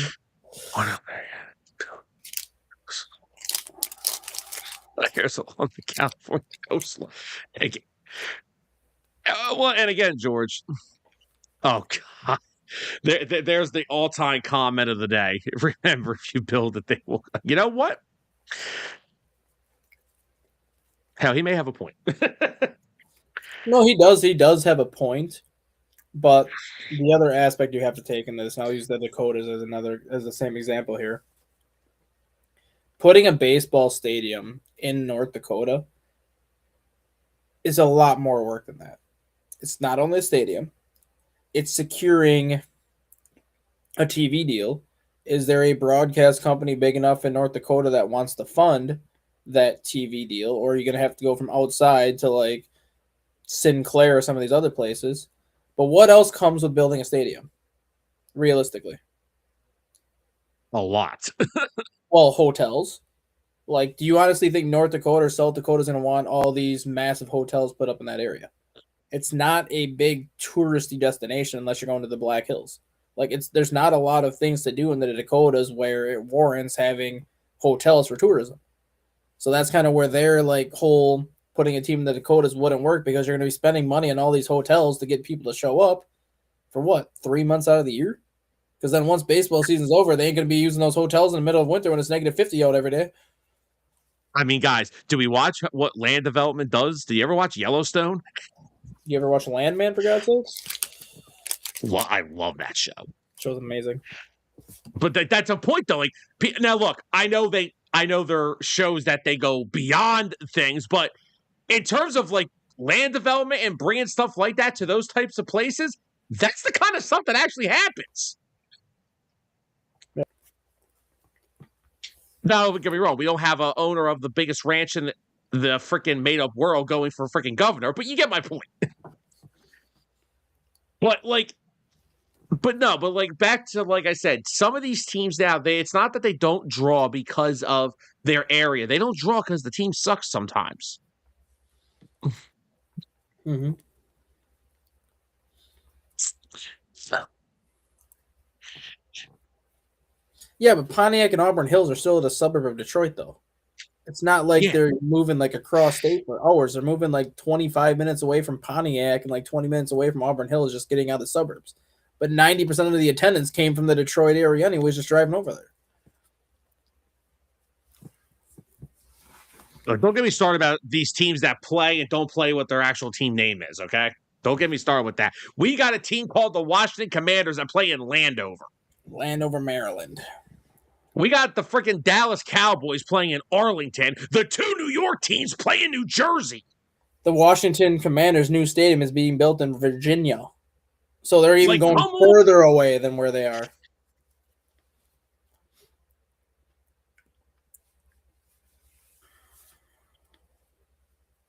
Yeah, but not all these teams have the same TV deals. Not everyone has the Dodgers TV deal. Yeah. Like, streaming is streaming, I get it, but you still need, like, baseball, even when you're streaming baseball, like I have MLB.TV, I stream everything. But even when on MLB.TV, whenever I click on a home team broadcast, the broadcast is coming from that home team's TV deal. Whether it's FanDuel, whether it's Spectrum for the Dodgers, Marquee for the Cubs, the old Yes Network for the Yankees. Like, I'm still streaming it, but the feed that I'm getting is coming from the TV deal that comes from that home team. So they would still need to secure some sort of a TV deal with a broadcasting group to broadcast their home games. Exactly. This has been a very entertaining episode. It has. We're jumping into we're talking about Hall of Fame stuff, steroids, pitch clock, velocity, expansion, markets. We're talking about land development. So, guys, if you ever want some advice on developing an area, come check this out. Maybe we can help you out. Or just watch Billy Bob Thornton on Landman. He's got better ideas. And don't approach things the way that John Dutton did. It doesn't end well. Then you leave your kids behind. Your daughter becomes a private lawyer, and your son becomes a marshal, because God only knows what that show's going to be like. But anyway, we want to jump into some previews that we were going to get into. Now we have our previews. All right, so as we get closer to the season, guys, we're going to start jumping into, of course, the division previews. We're going to go each division per week. We're going to do the West, the Centrals. This week, we're going to start off in the East. We're going to start AL East, NL East. So, Dustin, where do we want to kick things off here? We'll go AL East first. All right. You want to kick us off? Are we going 5-1 or 1-5? We'll start down at the bottom.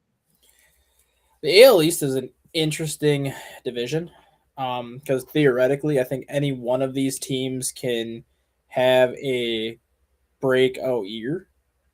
But as things sit right now, I think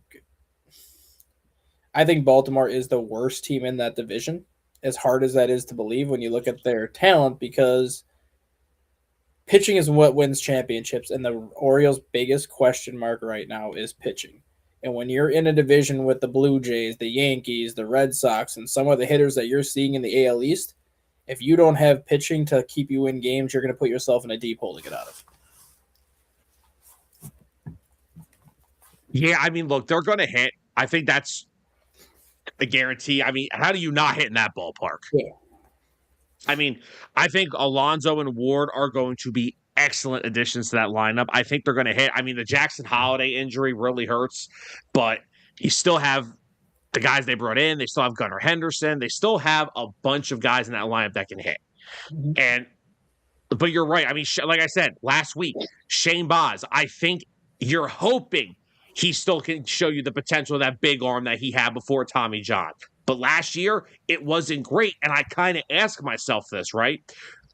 He did make 14 starts the year before when he did fully return. So last year was his first full year back. Yep.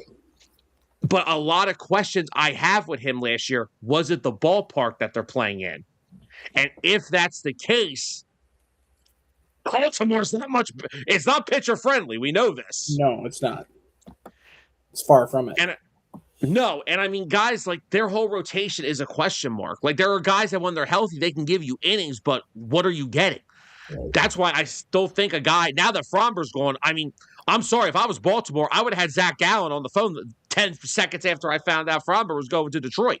Mm-hmm. Now, again, I know Gallen's coming off a down year, but again, you need something. I really thought Baltimore should have really attacked the starting pitching market earlier than they did. I mean, I like Shane Baz. He could be good, but is he the guy I'm throwing out there in game one of a postseason series? I don't know yet. No, I don't really know the answer. You're throwing Zach Eflin. Exactly. And if Zach Eflin, your game one started, you know what that means? Your rotation isn't that good. Like, I mean, Zach Eflin is actually he's not a bad starter. Like, he's not. He's not. He's not an ace, but when it comes to the playoffs, he's an ace because he's always pitched well in the playoffs. Zach Eflin has had one issue his entire career, and that's his durability. Yep. And this is coming from a guy, I love Zach Eflin. I said, now this is granted, pre-Zach Wheeler, pre-guys like that. I said, if Aaron Nola is the future ace of my staff, there is no reason Zach Eflin couldn't be the number 2 behind him. His stuff is that good. And he's another guy. Yes, he throws hard. He throws 95, can hit 96, 97. But he is such, you know what I love? Guys that throw like that are ground ball pitchers. And Zach Eflin, being a ground ball pitcher, that helps in that ballpark because in Baltimore, you have to keep the ball out of the air because if you don't, you are going to have an ERA over 5 within the first 3 starts of your season, and you're never going to get it down. Not to mention, a lot of the ballparks in the AL East are hitter-friendly. Right. Camden Yards, hitter-friendly. Fenway, hitter-friendly, even though you got the Green Monster. Yankee Stadium, a T-ball player can hit a home run in that ballpark. Yep. Toronto, it's become hitter-friendly. It's not at Tampa. I mean, anybody can homer in that ballpark. Right. So before we continue, George is going Rays, Baltimore, Red Sox, Yankees, Blue Jays. I have the Rays at 4 just because I think they have a better manager. I think Baltimore has more talent, but Chris Cash is one of those guys that always seems to get the most out of his player, and he's the classic. He does more with less because he's a good manager and knows how to coach his team. Yeah, and I mean they brought in some pitching help, like we said. They brought Nick Martinez in. They also signed Steven Matz earlier in the offseason. What are our expectations for Shane McClanahan this year? He looks to be healthy heading into camp. That could be the big turning point of what kind of team Tampa Bay is this year. See, that's the problem, though. He was healthy in camp 2 years ago. So, at some point, being healthy in camp and being healthy in regular season is a different story. And, like, Shane McClanahan is obviously a Cy Young caliber pitcher. The dude has not pitched since 2023. So he was 11-2 with a 3.29 ERA in 2023, and I don't care that you're 28 years old. You are a professional athlete, and to go 2 full seasons without throwing a competitive pitch on a major league mound, I find it very difficult that he's going to be able to get back to where he was. It's not like he was in the minors rehabbing. Like the guy missed all of 2024 and he made 2 appearances in the minor leagues last year and had a 15.43 ERA. So it's not like the guy was, dominating the minor leagues. It's not like he had a ton of work last year. He is legitimately going on 2 full seasons without any major league work and has thrown a total of 9 innings the last 2+ years. Yeah, you're not wrong.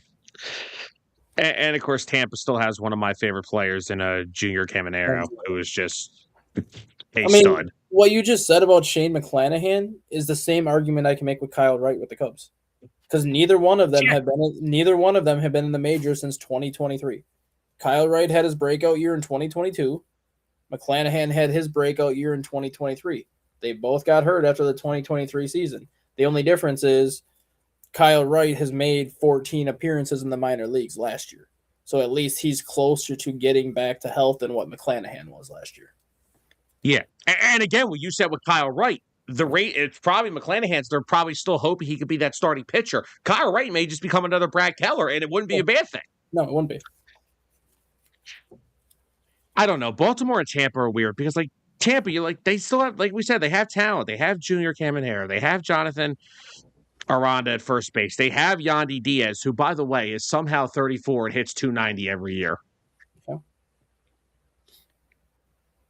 Oh, I forgot they added Cedric Mullins to play center field. That should be interesting. All right. But you know what? For a team like Tampa that values so much pitching, at worst, he may hit 180, but he will at least give you a quality center fielder. Exactly. Okay, so if that's what you get out of him, then who cares? And I think realistically, too, when it comes to Baltimore and Tampa, I think both of these teams can be 78 to 80 win teams. Like, I'm not saying either one of these teams is going to be bad. It's just that they're not at the level of the other 3 teams in the division. But that doesn't mean they're going to have a bad team. Where I'm at is the ceiling and floor are not far off from each other. I think a floor for both teams is 75 wins, and I think the ceiling is about 84.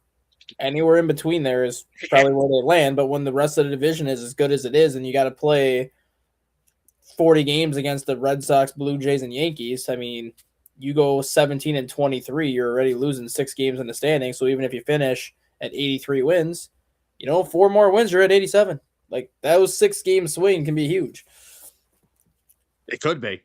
All right, so I'm going to go for these two. I'm going to put Tampa 5, and I'm going to put Baltimore 4. But again, you could go either way with this, and it really wouldn't matter. But I'm going to go Baltimore at 4 when Tampa finishes up at 5. I'm going Red Sox 3. And only because right now the Red Sox still don't have a third baseman. I know they traded for Caleb Durbin, but he's still not what Alex Bregman was for this team last year. They had let go Rafael Devers when they had him. You have Trevor Story, who has been nothing but banged up since he's gone to Boston.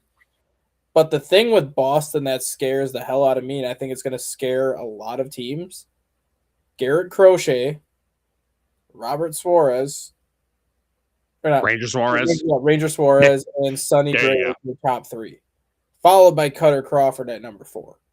Like, their top 4 starting pitchers are as good of a top 4 as anyone in the American League. And those top 4 guys are going to keep the Red Sox in games all season if they're healthy. So they're not going to need as much offense as you would think when those guys pitch. It's the bullpen apart from Aroldis Chapman that's a question, and the back of the rotation that's a question. But I still think they're an 85 to 86 win team that's going to be battling for one of those final wildcard spots. Well, and I personally think the rotation's fine because, like I said, that top 4, and Bayo's going to be the 4 or 5, depending on how they look at it, and that's a decent 5. That's a good. That may be one of the better 5s in baseball. Yep. And I mean, the bullpen outside of Chapman, but again, the thing with Chapman, I'm not saying it will happen, but at 37, how much more gas does that arm have? I mean, he had the best season of his career last year at 36. I understand that, and it's ridiculous that he did. So I mean, you saw him. When you saw him in Pittsburgh at 24, you're like, maybe we finally hit that point. But then he comes back in with Boston and has an unreal year. The guy didn't give up an earned run until June 24th last year. That's ridiculous. Like it was like 30. I think it was like 28 or 30 appearances that he pitched without giving up a run last year. You can make the case that him and Garrett Whitlock in the 8th and 9th inning could be tops in baseball in terms of an 8th, 9th that inning part of the combo. bullpen is fine. It's going to be from what do they do from when the starter comes out to getting the ball to those two. That's where the questions are. Yeah, there's not much depth behind it. And like you said, the lineup, I mean, ironically, Story finally was healthy for Boston in a year. He actually played 157 games last year. But that's the point. Are you banking on that? Because I wouldn't. I don't even know if he played 157 games in Boston for his entire career up until last year. Right. And like you said, Caleb Durbin, it's only his second year in the big leagues. I mean, he had a solid first year. He was good last year for Milwaukee, but he's not Alex Bregman. They have a bunch of, oh my God, they signed Isaiah Kiner-Falefa. Jesus Lord. Yeah, that's their starting third baseman right now with Caleb Durbin. That's why I said, like, third baseman, not having Devers, not having Bregman. Kiner-Falefa and Durbin combined aren't going to give you what Bregman would have did on his own. Absolutely not. And I mean, Wilson Contreras, where is he playing? Is he going to DH? Is he going to play a lot of first? He'll be DH with Casas back at first. If Casas can get back healthy, that would be big. Yeah. And then the outfield, I mean, you can only play 3 guys in the outfield a day. And I mean, they got 5. They got Abreu. They have technically 4 because Duran's going to be there every day. Yeah, and I mean, Yoshida's going to split time probably a DH as well. But I mean, Rafaela I like Rafaela. I thought he was really good last year. Sedan. And I think Roman Anthony is going to be a really good player. I mean, the 71 games that he played, I mean, hit 290, hit 8 homers, drove in 32, had a good OBP, had an OPS of 859. Then the oblique injury happened, and then it all went to shit. But I think if he's a full healthy season, Roman Anthony, to me, is the guy that could bring the Red Sox up from an 84-win team to possibly back to a 90-win team like last year. Yep. Because that is what Craig Breslow's doing. I get Red Sox fans are frustrated, but Sonny Gray is going to help. Contreras can't make you worse than what you were last year. Right. They are banking on all these young players to produce. They are making the necessary moves. Like, they want to go. It's almost like, I know NFL MLB is not fair, but it's almost like the Eagles and what they were doing. They went cost-efficient young players on defense so they could have a high-paid offense. Well, the Red Sox have a cost-efficient young lineup so they could have a starting rotation full of really good pitchers. Because, I mean, Ranger Suarez could really be good in Boston, and I hate the fact that he's in Boston. I hate the fact that he's in Boston. I wish he was still in Philly. But Garrett Crochet has one fault to him right now, that he is in the same era as Tarek Skubal and Paul Skeets. That's what his fault is. He is in the wrong era because he'd be the best pitcher if those two weren't around. And I mean, I'm going to make a bold statement here. Tarek Skubal and Skeens are the best pitchers in baseball. There's no question. But yes. I think Garrett Crochet has the best stuff. I don't hate that. I really don't. When he is on, that slider is unhittable. Whether you're a righty or a lefty. Yeah. So I think if you put that rotation up with anybody, they can go 5 deep with anybody. With Crawford, if Crawford and Bayo stay healthy, Sonny Gray's always been a durable pitcher. The guy's always available. He's almost like Aaron Nolan. He's just always available. Yep. Ranger. Now, I will say with Ranger, he is a guy that does, at some point when he hits that 130 innings mark, it kind of hits a wall.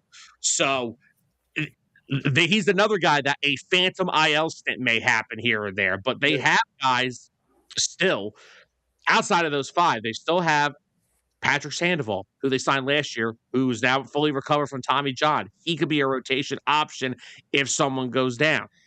I don't know if Tanner Houck is going to be available this year. No, he's on the 60-day. He's not playing. He's still out. So there is that.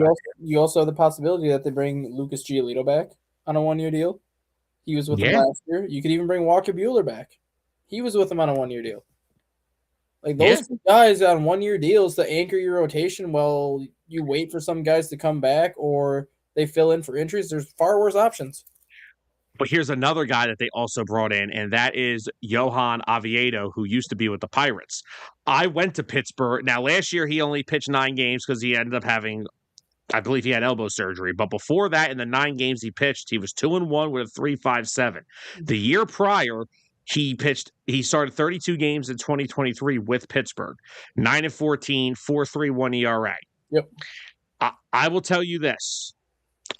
I went to a game in Pittsburgh that year. I sat right behind the plate. He had nasty stuff. Uh-huh. He can throw gas. He's got a decent set of breaking stuff. He could be a guy that could settle in with some. He could almost.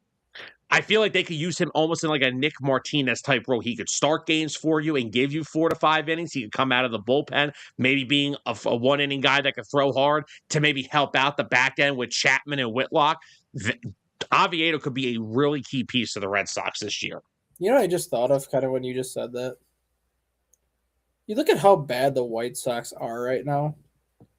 Do you realize who could be the top 3 in their rotation now had they not done the trades that they made? Crochet. Chris Sale, Carlos Rodon. That would be their top 3.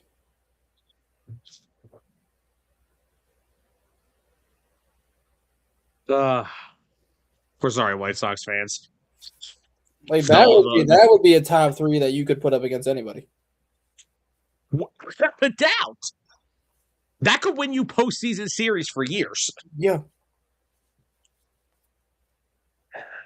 White Sox, they're a mess. Them and the 10 people that show up to watch them every day. Right.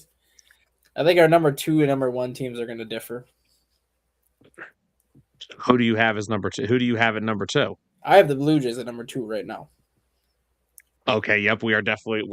And here's the reason why. Yes, you brought in Dylan Cease, instant ace of that rotation. You lost Bo Bichette, a huge piece of your offensive success last year. Anthony Santander, who was your big offseason acquisition last year, is going to be out until late July with shoulder surgery. So that is another big production bat that is missing from your lineup. Shane Bieber is expected to miss the first month of the season. A rotational piece that you're going to count on a lot. Bowden Francis is going to be out until 2027, one of the promising young arms they had last year. And now there are some concerns surrounding Barrios, that Barrios might miss the first 4 to 6 weeks. They are missing a lot of pieces that first half of the season that's going to be tough for them to – I'm not going to say they're not going to make the playoffs, but they're going to be a team that I think hovers right around 500 up until the All-Star break because they are missing a lot of pieces. Once they get those pieces back, it's a different story. But that's a lot of production that they are missing with injuries or just losing Bo Bichette and having Anthony Santander miss a ton of time.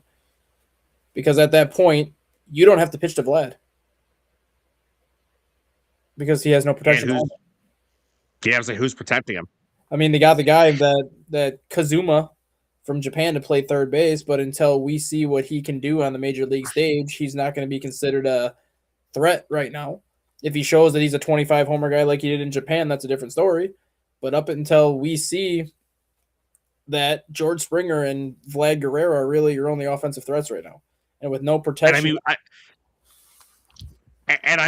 Look, I'm not trying to take away from what he did last year, but are you getting the same George Springer that you got last year? I mean, it wasn't a great run in Toronto up until last year. Yeah. And I think a lot of that had to do with Bo Bichette. Yeah. And I mean, Dalton Varsho, I'm sorry, in my opinion, Varsho's been highly disappointing since going over to Toronto. That's what I think. Like, Toronto, I still think is going to win 90 games and make the playoffs. But just how many pieces they're missing to start the season is going to be interesting to see how they do early. You're going to need a year out of Addison Barger. You're going to need him to really step up this year. Ernie Clement, same thing. And honestly, you're bringing up Barrios and all this. This 100% speaks to me that Chris Bassett could be back in Toronto within the next couple of. He may sign back today. Yeah. And I'll tell you something. The bullpen, as good as it was, I'm not sold on the back end of it. No, because they lost Sir Anthony Domingos. Yes, and now they brought in Tyler Rogers. Yes, and he could be very good for them, but I'm not. If I was Blue Jay fans, there was already some speculation that Jeff Hoffman was not guaranteed to be the closer heading into the season. Yep, especially after his rough playoffs. But again, remember, he failed 2 physicals before signing in Toronto. He failed a physical with the Braves. He failed a physical in Baltimore. There were concerns about his shoulder. And this is why when the Phillies didn't re-sign him, people were like, well, this is why. And that ERA ballooned from that 2.17 he had in Philly to all the way up to almost 4.5 last year. It took him forever to get it under 5. So I agree with you. They could possibly be in a little bit of trouble here because of how many guys are hurt. But I could definitely see Chris Bassitt coming back within the next day or two. Probably you know what's going to happen? We're going to end the show and then immediately Jeff Passan. Oh, breaking news. Chris Bassitt's in agreement on a 1-year, $12 million deal with the Blue Jays. A 1-year, $100 million deal to go to Toronto to anchor the rotation. Spend it all. Don't spend it all in one place. Spend it all in one place. So for the rotation right now, I mean, health-wise, they have what? Cease and Trey Savage. Those are your top 2, which are legitimate top 2s. But then your number 3 was Bieber, out. Your number 4 was last year was Bassitt, still a free agent. Barrios was your number 5 last year, and he's probably going to miss a month plus. Gausman's still there, so they still have some help there. Yeah, but he's not the Gausman he was when he signed there. Oh, I agree, but I'm just saying he's still there. I mean, Eric Lauer's still there. I mean, he appeared in 28 games, started 15. So, I mean, Eric Lauer up against Carlos Rodon. Who are you taking? Well, I understand that. I'm just saying that they will have guys to fill in until these guys get healthy. But again, it's not going to be compared to what you would have if these guys were all healthy. So, yeah, this is going to be very interesting to see how the Blue Jays look heading into this year because another guy that they need a big year from offensively. It may have to be another big year for Mr. Pudgy Boy behind the plate. Alejandro!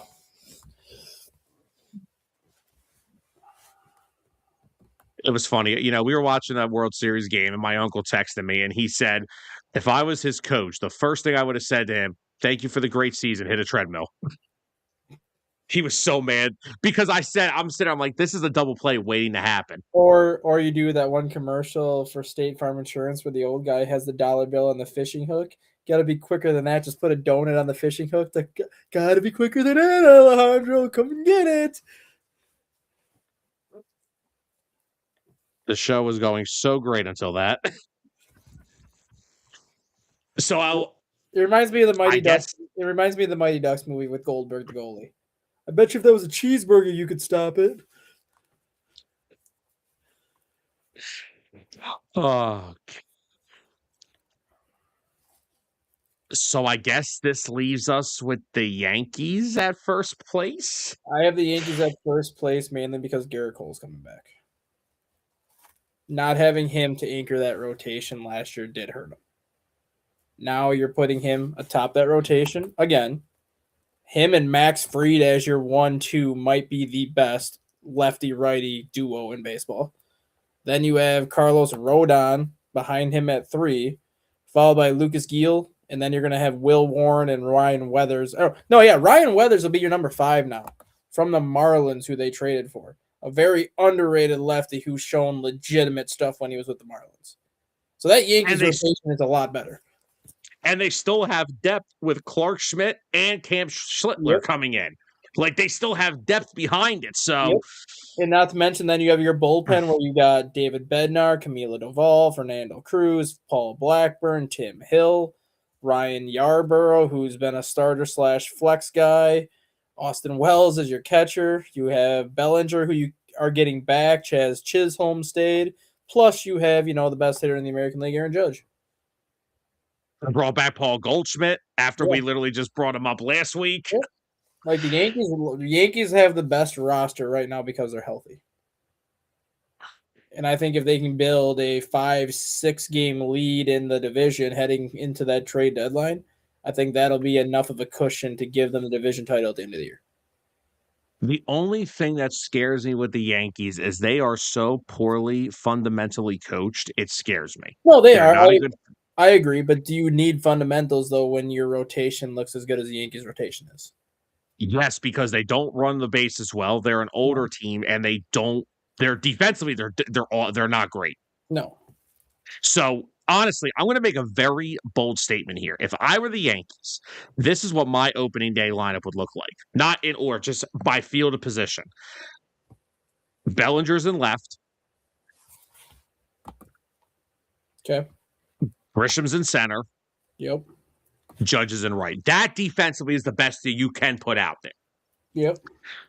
The infield, McMahon. McMahon's a very good fielding third baseman. I thought he really helped them last year. And I think a full year in that T-ball park will help him a lot. He'll be a third. You'll have Volpe at short. I'm not sure. He's a good defender. And if you're he's not. No, he is not. Never mind, he's not. No. I could see Jose Caballero getting a lot of play time at short this year because I'm at Rosario.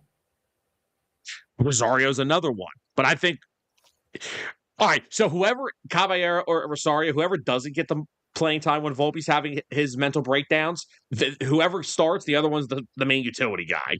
And then you're going to have Chisholm, obviously, at second. Yes.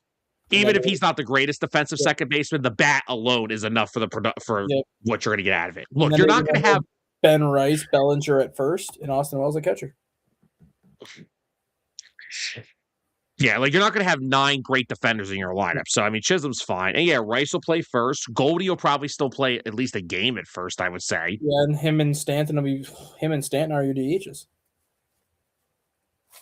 Oh, actually, I forgot. If Stanton wasn't there, I actually may like them better. Well, I don't see Stanton being an everyday player anymore.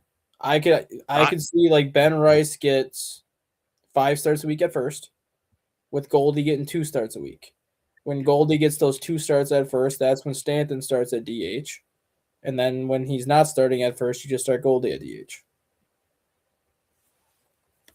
I don't hate it. I do not hate it. All right, so for the AL East, we have, well, I'll just read mine off again. I have Rays, Orioles, Red Sox, Blue Jays, Yankees. And I got Orioles, Rays, Red Sox, Blue Jays, Yankees. So the bottom 2 for us is different. The top 3 stay the same. I could see it. All right, here, let me ask you this before we move on to the NL East. Out of those top 3 teams, who could disappoint you the most? Between those top 3. Honestly, probably the Red Sox, because if they're in contention, you would think that they would make a trade for a third baseman at some point. If they're in contention at the deadline. I'm going to say the Blue Jays strictly because of their health. Because of guys...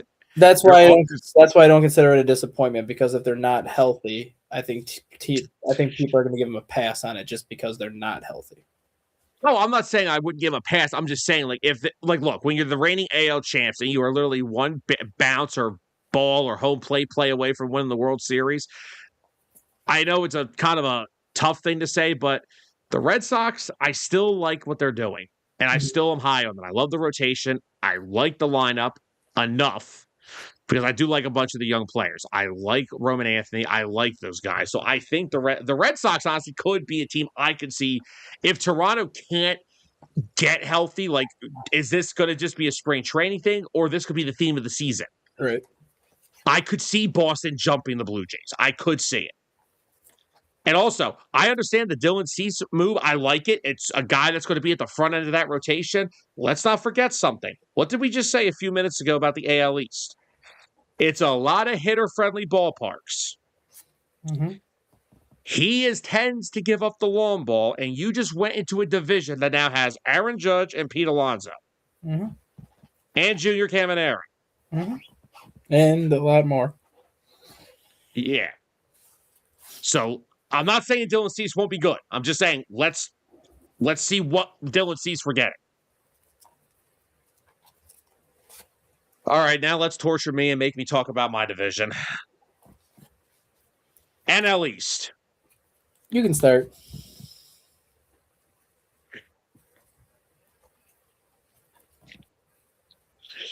We're going to start again. We're going to go from the bottom and work our way up.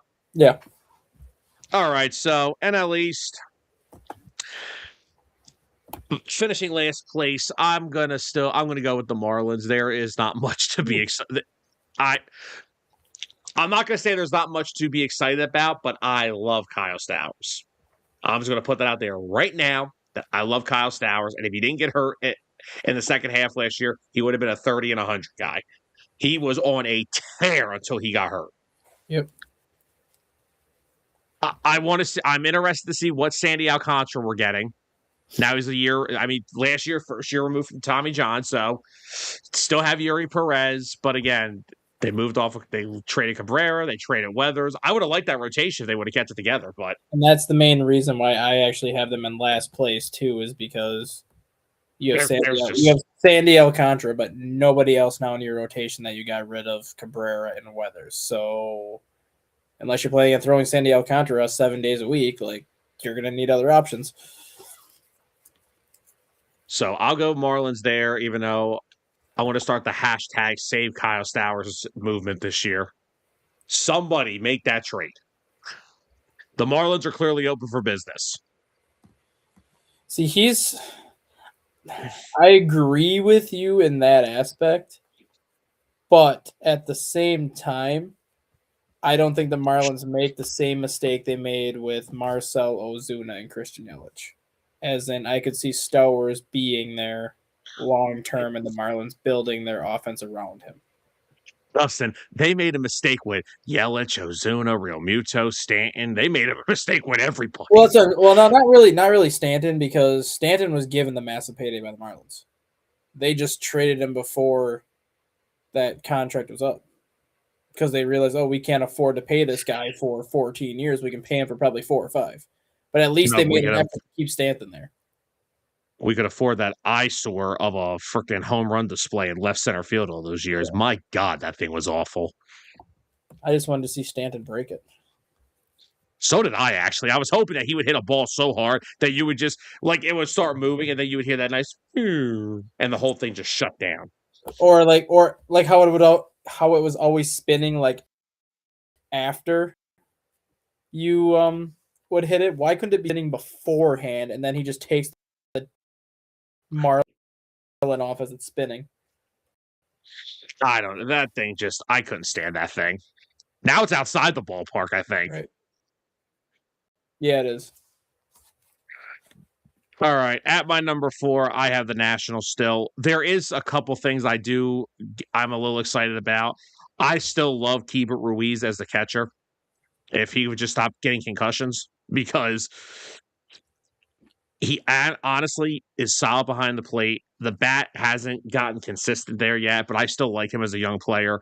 I love CJ Abrams. I think he actually is one of the more exciting young players in the sport if they can just get him the. James Wood's my favorite player on the Nationals. Look, I'm saving the best for last, okay? I like to save the best for last. James Wood is a future superstar. Mm-hmm. I mean, the guy is literally 6'8", basically, hitting 30 bombs, playing in your corner outfield, and stealing bases. I mean, he had 15 steals last year. So, I mean, I could see him getting into that 30 homer, 25 stolen base range. I like James Wood a lot. I mean, he was an all-star. Was he an all-star last year? I think so. I know. He definitely was. So, I'm going to say the Nationals are going to tie with the Marlins for last. Oh, yeah. There's not much of a drop-off here. For as much as we said the Marlins didn't have a staff, they still at least have Sandy Alcantara. The Nationals pitching staff right now is Jake Irving, Foster Griffin, Cade Cavalli, and Brad Lord. because they traded Mackenzie Gore to the Rangers. So they don't even have an ace right now. They don't even have a number 5 right now. If you're going based on statistics from last year, Foster Griffin would be the ace of this staff because he pitched in the KBO last year in Korea and actually won the Korean Cy Young last year, going like 13-4 with like a 1.91 ERA. He would be their ace right now. The only thing the Nationals have going for them is they have CJ Abrams and James Wood that will at least be able to hit the ball. Yeah. But their pitching's and suck. Like I said, and like that's what I hate I said, because I just said I love Keibert Ruiz at catcher, and I think he's very good behind the plate. The problem is he doesn't have a staff to command. Yeah. That's why I think they could actually even finish below the Marlins, but I just think having CJ Abrams and Keibert Ruiz and James Wood they'll have more offense than the Marlins. Okay, can you imagine Keibert Ruiz this year? He's probably just sitting back there. Please don't throw it down the middle. Please don't throw it down the middle. Please don't throw it up. There it goes. Damn it. All right. My number 3, I am going with the Atlanta Braves. Yep. They can't. They have got to get healthy. Well, it's not only that they got to get healthy. Now that you have Spencer Strider is on the IL now. Nope. Time again. We were doing so good. Ronald Acuna. You need him. Whoa, hey, hi. There we go. So Ronald Acuna, you need him to get back to MVP form. If he doesn't, this offense is not that good. There's a reason why Matt Olson had such a good year that one year in Atlanta. It's because people were worried about Ronald Acuna. Well, when Ronald Acuna is not healthy and not playing, Matt Olson isn't Matt Olson.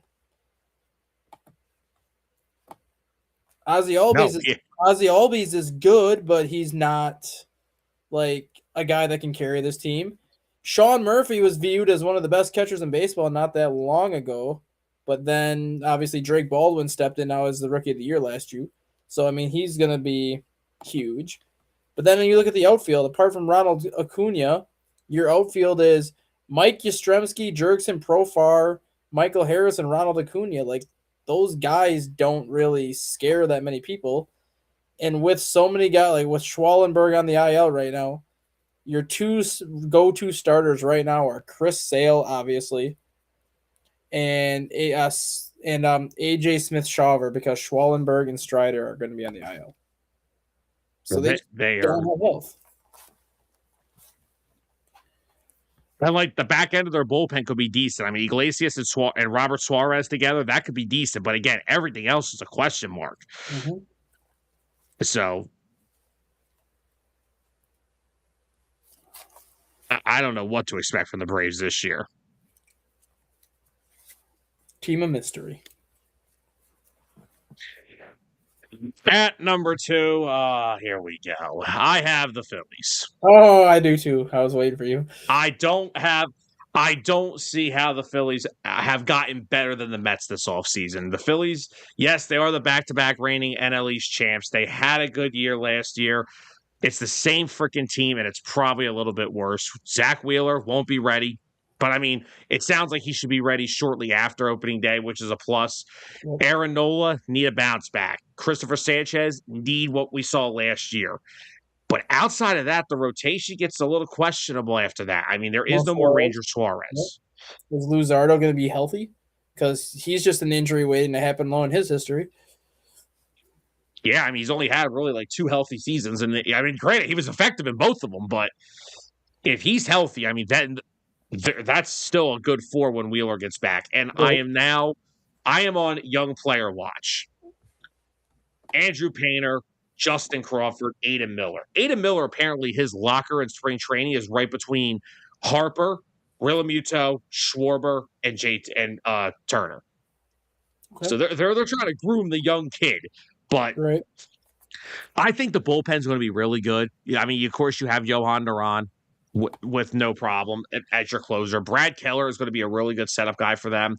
Jose Alvarado is Alvarado's the wild card. If he's healthy and not suspended, Keller's not going to be man. They're in good shape. Keller's not your setup, man. Yeah, he's going to be. No, he's not. The Phillies. What's he going to be? The Phillies signed him to be a starter. He's not going to be a starter. That's not happening. He's starting their first spring training game. Rob Thompson already announced it. Keller is he's getting the opportunity to start. That's because 90% of relievers start the freaking that stuff anyway. The plan for Keller is to get him, stretch him out as a starter in spring to see if he can do it. It would be the stupidest thing they ever did. I 100% agree with you, but that is ultimately why Keller even took this contract, and he admitted it himself. He said the Cubs offered him more money than the Phillies did, but he came right out and said the reason why I took the Phillies deal is because they guaranteed me a spot to audition to be a starter. The Cubs wanted me to stay in relief. Keller wants to be a starter. That's why he took the Phillies deal, because he was told he would have every opportunity to win that number 5 spot in camp. I would fire Dave Dombrowski tomorrow if Brad Keller is in my rotation. If you traded Matt Strahm and then basically destroyed your bullpen, then I'm still going with the belief that Keller's a reliever. I'm not believing he's. I am too, because why fix something that's not broken? Obviously, pitching in the 7th and 8th inning last year for you worked, so I don't know why you want to go back to the rotation. And relievers make pretty good damn money this time of the year. So I'm going into this with the belief of Keller is in my bullpen. But if I have him with Duran and Alvarado's the wild card because of his availability. And when he's available, he's one of the best. He could be one of the best lefty relievers in the sport. Yeah, and then you still have Tanner Banks, who was really good last year. Now, what you get that for Tanner Banks again? Maybe. I don't know. But you still have a Ryan Kerkering, which you're not putting a lot of pressure on him after, especially what happened in that series with the Dodgers. They brought in Jonathan Bolin, who they got in the trade from Matt Strahm. They got Kyle Backus from Arizona. They will fill out probably as depth pieces. And the bullpen and the rotation, if it's healthy, could be really good. I really think that could be that's how it's going to have to be the strength of this team. On the other hand, I don't know what this lineup even is. It's the same lineup. It's going to be Turner, Stott, Harper, and Headcase over at third base. JT is still, I think, a premier catcher, at least defensively. Offensively, the bat has declined completely. This easily could be one of the worst outfields in baseball. I mean, Brandon Marsh and Otto Kemp are platooning in left. Justin Crawford, I mean, they are basically saying to this kid, you got to come up and hit 290 from the start. Right. Because they are just putting all the pressure on him to start the year. And Adolis Garcia, I'm so sick and tired of hearing, well, if he does this, he can get back to that. I've been listening to this stuff for 4 years. I heard it with Whit Merrifield. I heard it with Austin Hayes. I heard it with Max Kepler. I am done with the 1 year, $10 million guys that the Phillies signed because each one of them stink. This team is, and they've completely botched the Nick Castellanos situation. Oh, we're doing everything we can to get him off the team. Release him. Release him and start Adolis Garcia in left then, or wherever Nick Castellanos plays. Adolis is going to be the everyday right fielder. They've already announced that.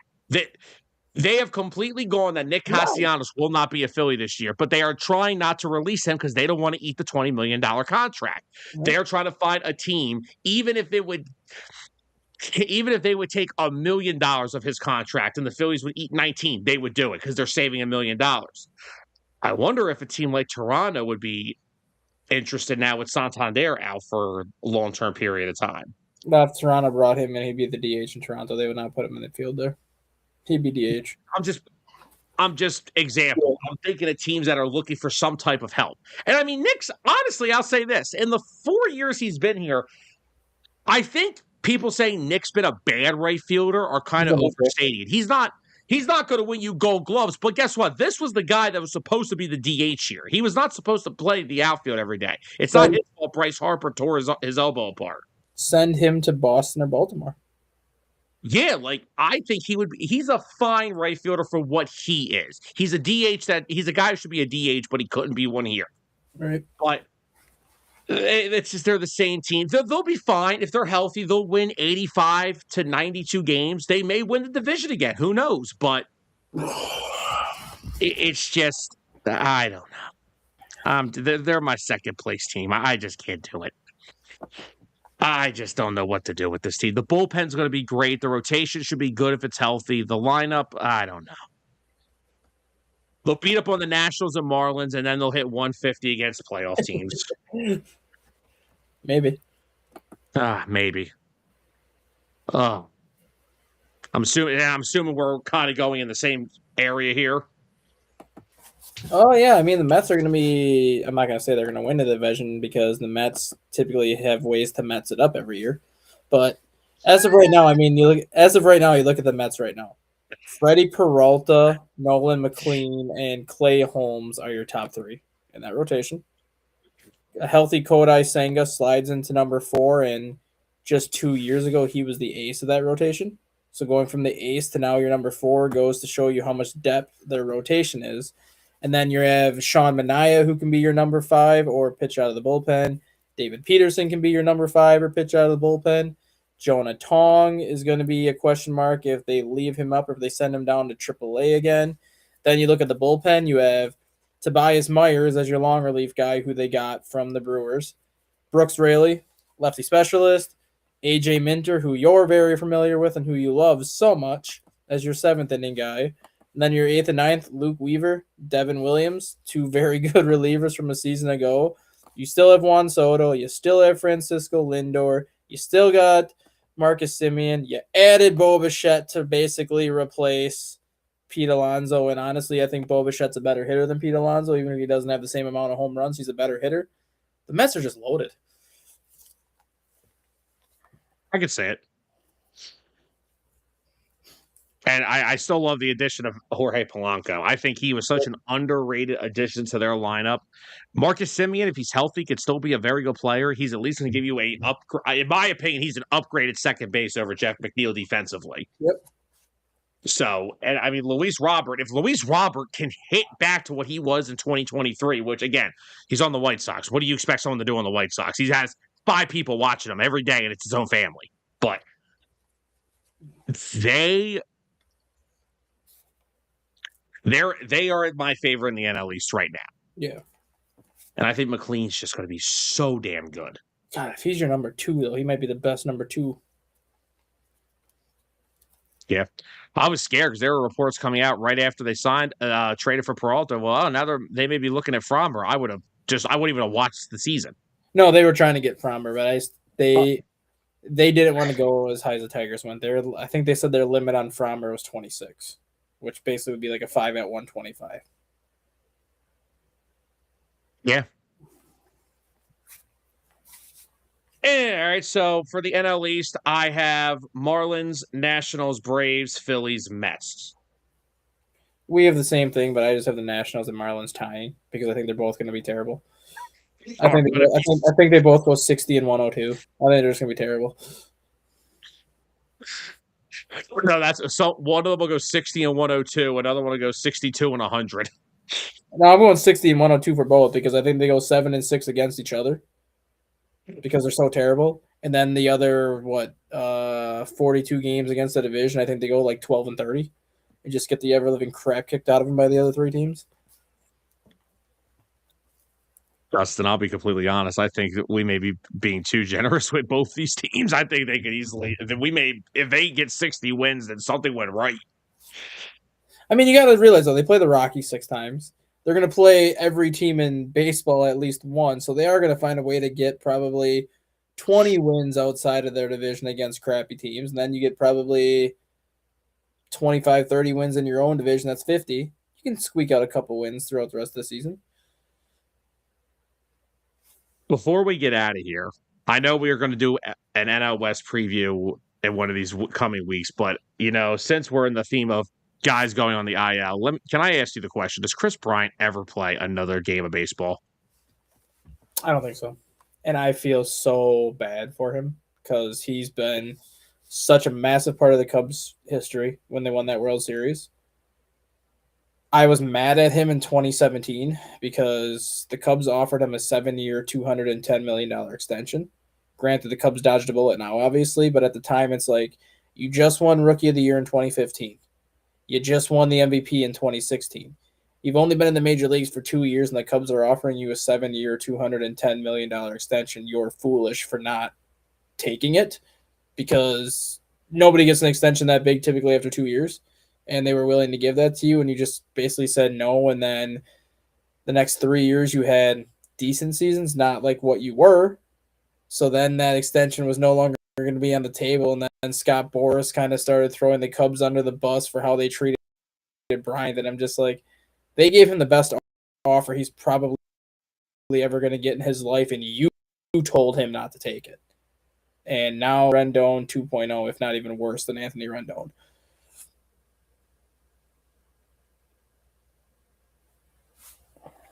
Yeah, I'm kind of in that same boat. I don't think and it's a shame because the guy was on the trajectory to be one of the best players. Honestly, it could have been in this decade.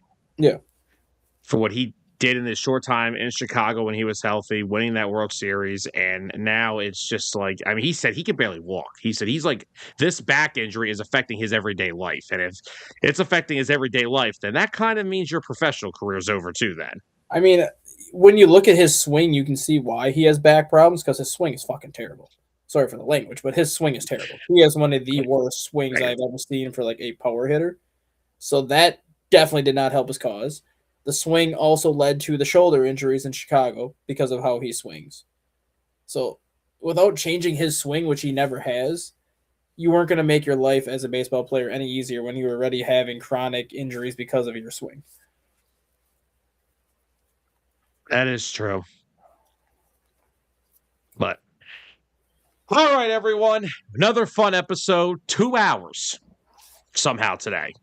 2-hour show, knocked out a bunch, talked about pitch clock, pitching injuries, expansion, markets, land development somehow got into some of this. Heck, we even talked about some of the great shows on Paramount. So hey, if you didn't watch Yellowstone or watch Landman, go give it a check out because give us sponsorship, Paramount. We did some advertising for you for free today. Give us a sponsorship. Yeah, right. I mean, we only hyped up your shows, and we gave our preview of how we believe the AL and NL East divisions will pan out. So, guys, thank you, everybody, for joining us. Thank you to everyone who threw some comments in the show today. We greatly appreciate it. George, thank you for throwing your comments in. Always a pleasure talking with you in the comments as well. And, guys, rest of the week schedule, Birds of the Gridiron, exclusive Eagles show this Friday, 8 p.m. Tyler and I are coming on talking Eagles coaching staff and probably some other fun things since half my team doesn't know if they want to play or not next year, but we'll talk about that on Friday. So, guys, have a great rest of your Wednesday. Have a good week, and we will see you guys next week, same time. What we will have for you next week, who knows? We got a bunch of exciting stuff here, so... One note before we go off from Jeff Passan, Evan Phillips and the Dodgers have agreed to a 1-year, $6.5 million contract. Why are they still signing players? Do they have any? I didn't know they have money left. Well, Evan Phillips, he was good before he got hurt. I figured he was going to go back. Oh yeah, he was. I forgot about Evan Phillips for a while there. 1.47 ERA over a 3-year stretch. Like, he was good. Which means he'll go back and have a 2.05 ERA with knowing our luck. Yep. George, appreciate the compliment. Always. That's what we're here for. We're trying to provide a baseball show for everybody, for any team. Heck, we'll even talk about the Marlins. Look at us. Woo-hoo. You go some places, they're like, Miami still has a baseball team? I thought they left for another city by now. Maybe that's what we could do with the Expos one day. No, because the Marlins brought back their 1998 teal jerseys for this year. Okay, so they did something right. All right, guys. For Dustin Reese, I'm Sam Nelson. Have a great rest of your week. We'll talk to you later. The following has been a presentation of 609 Sports Talk Radio.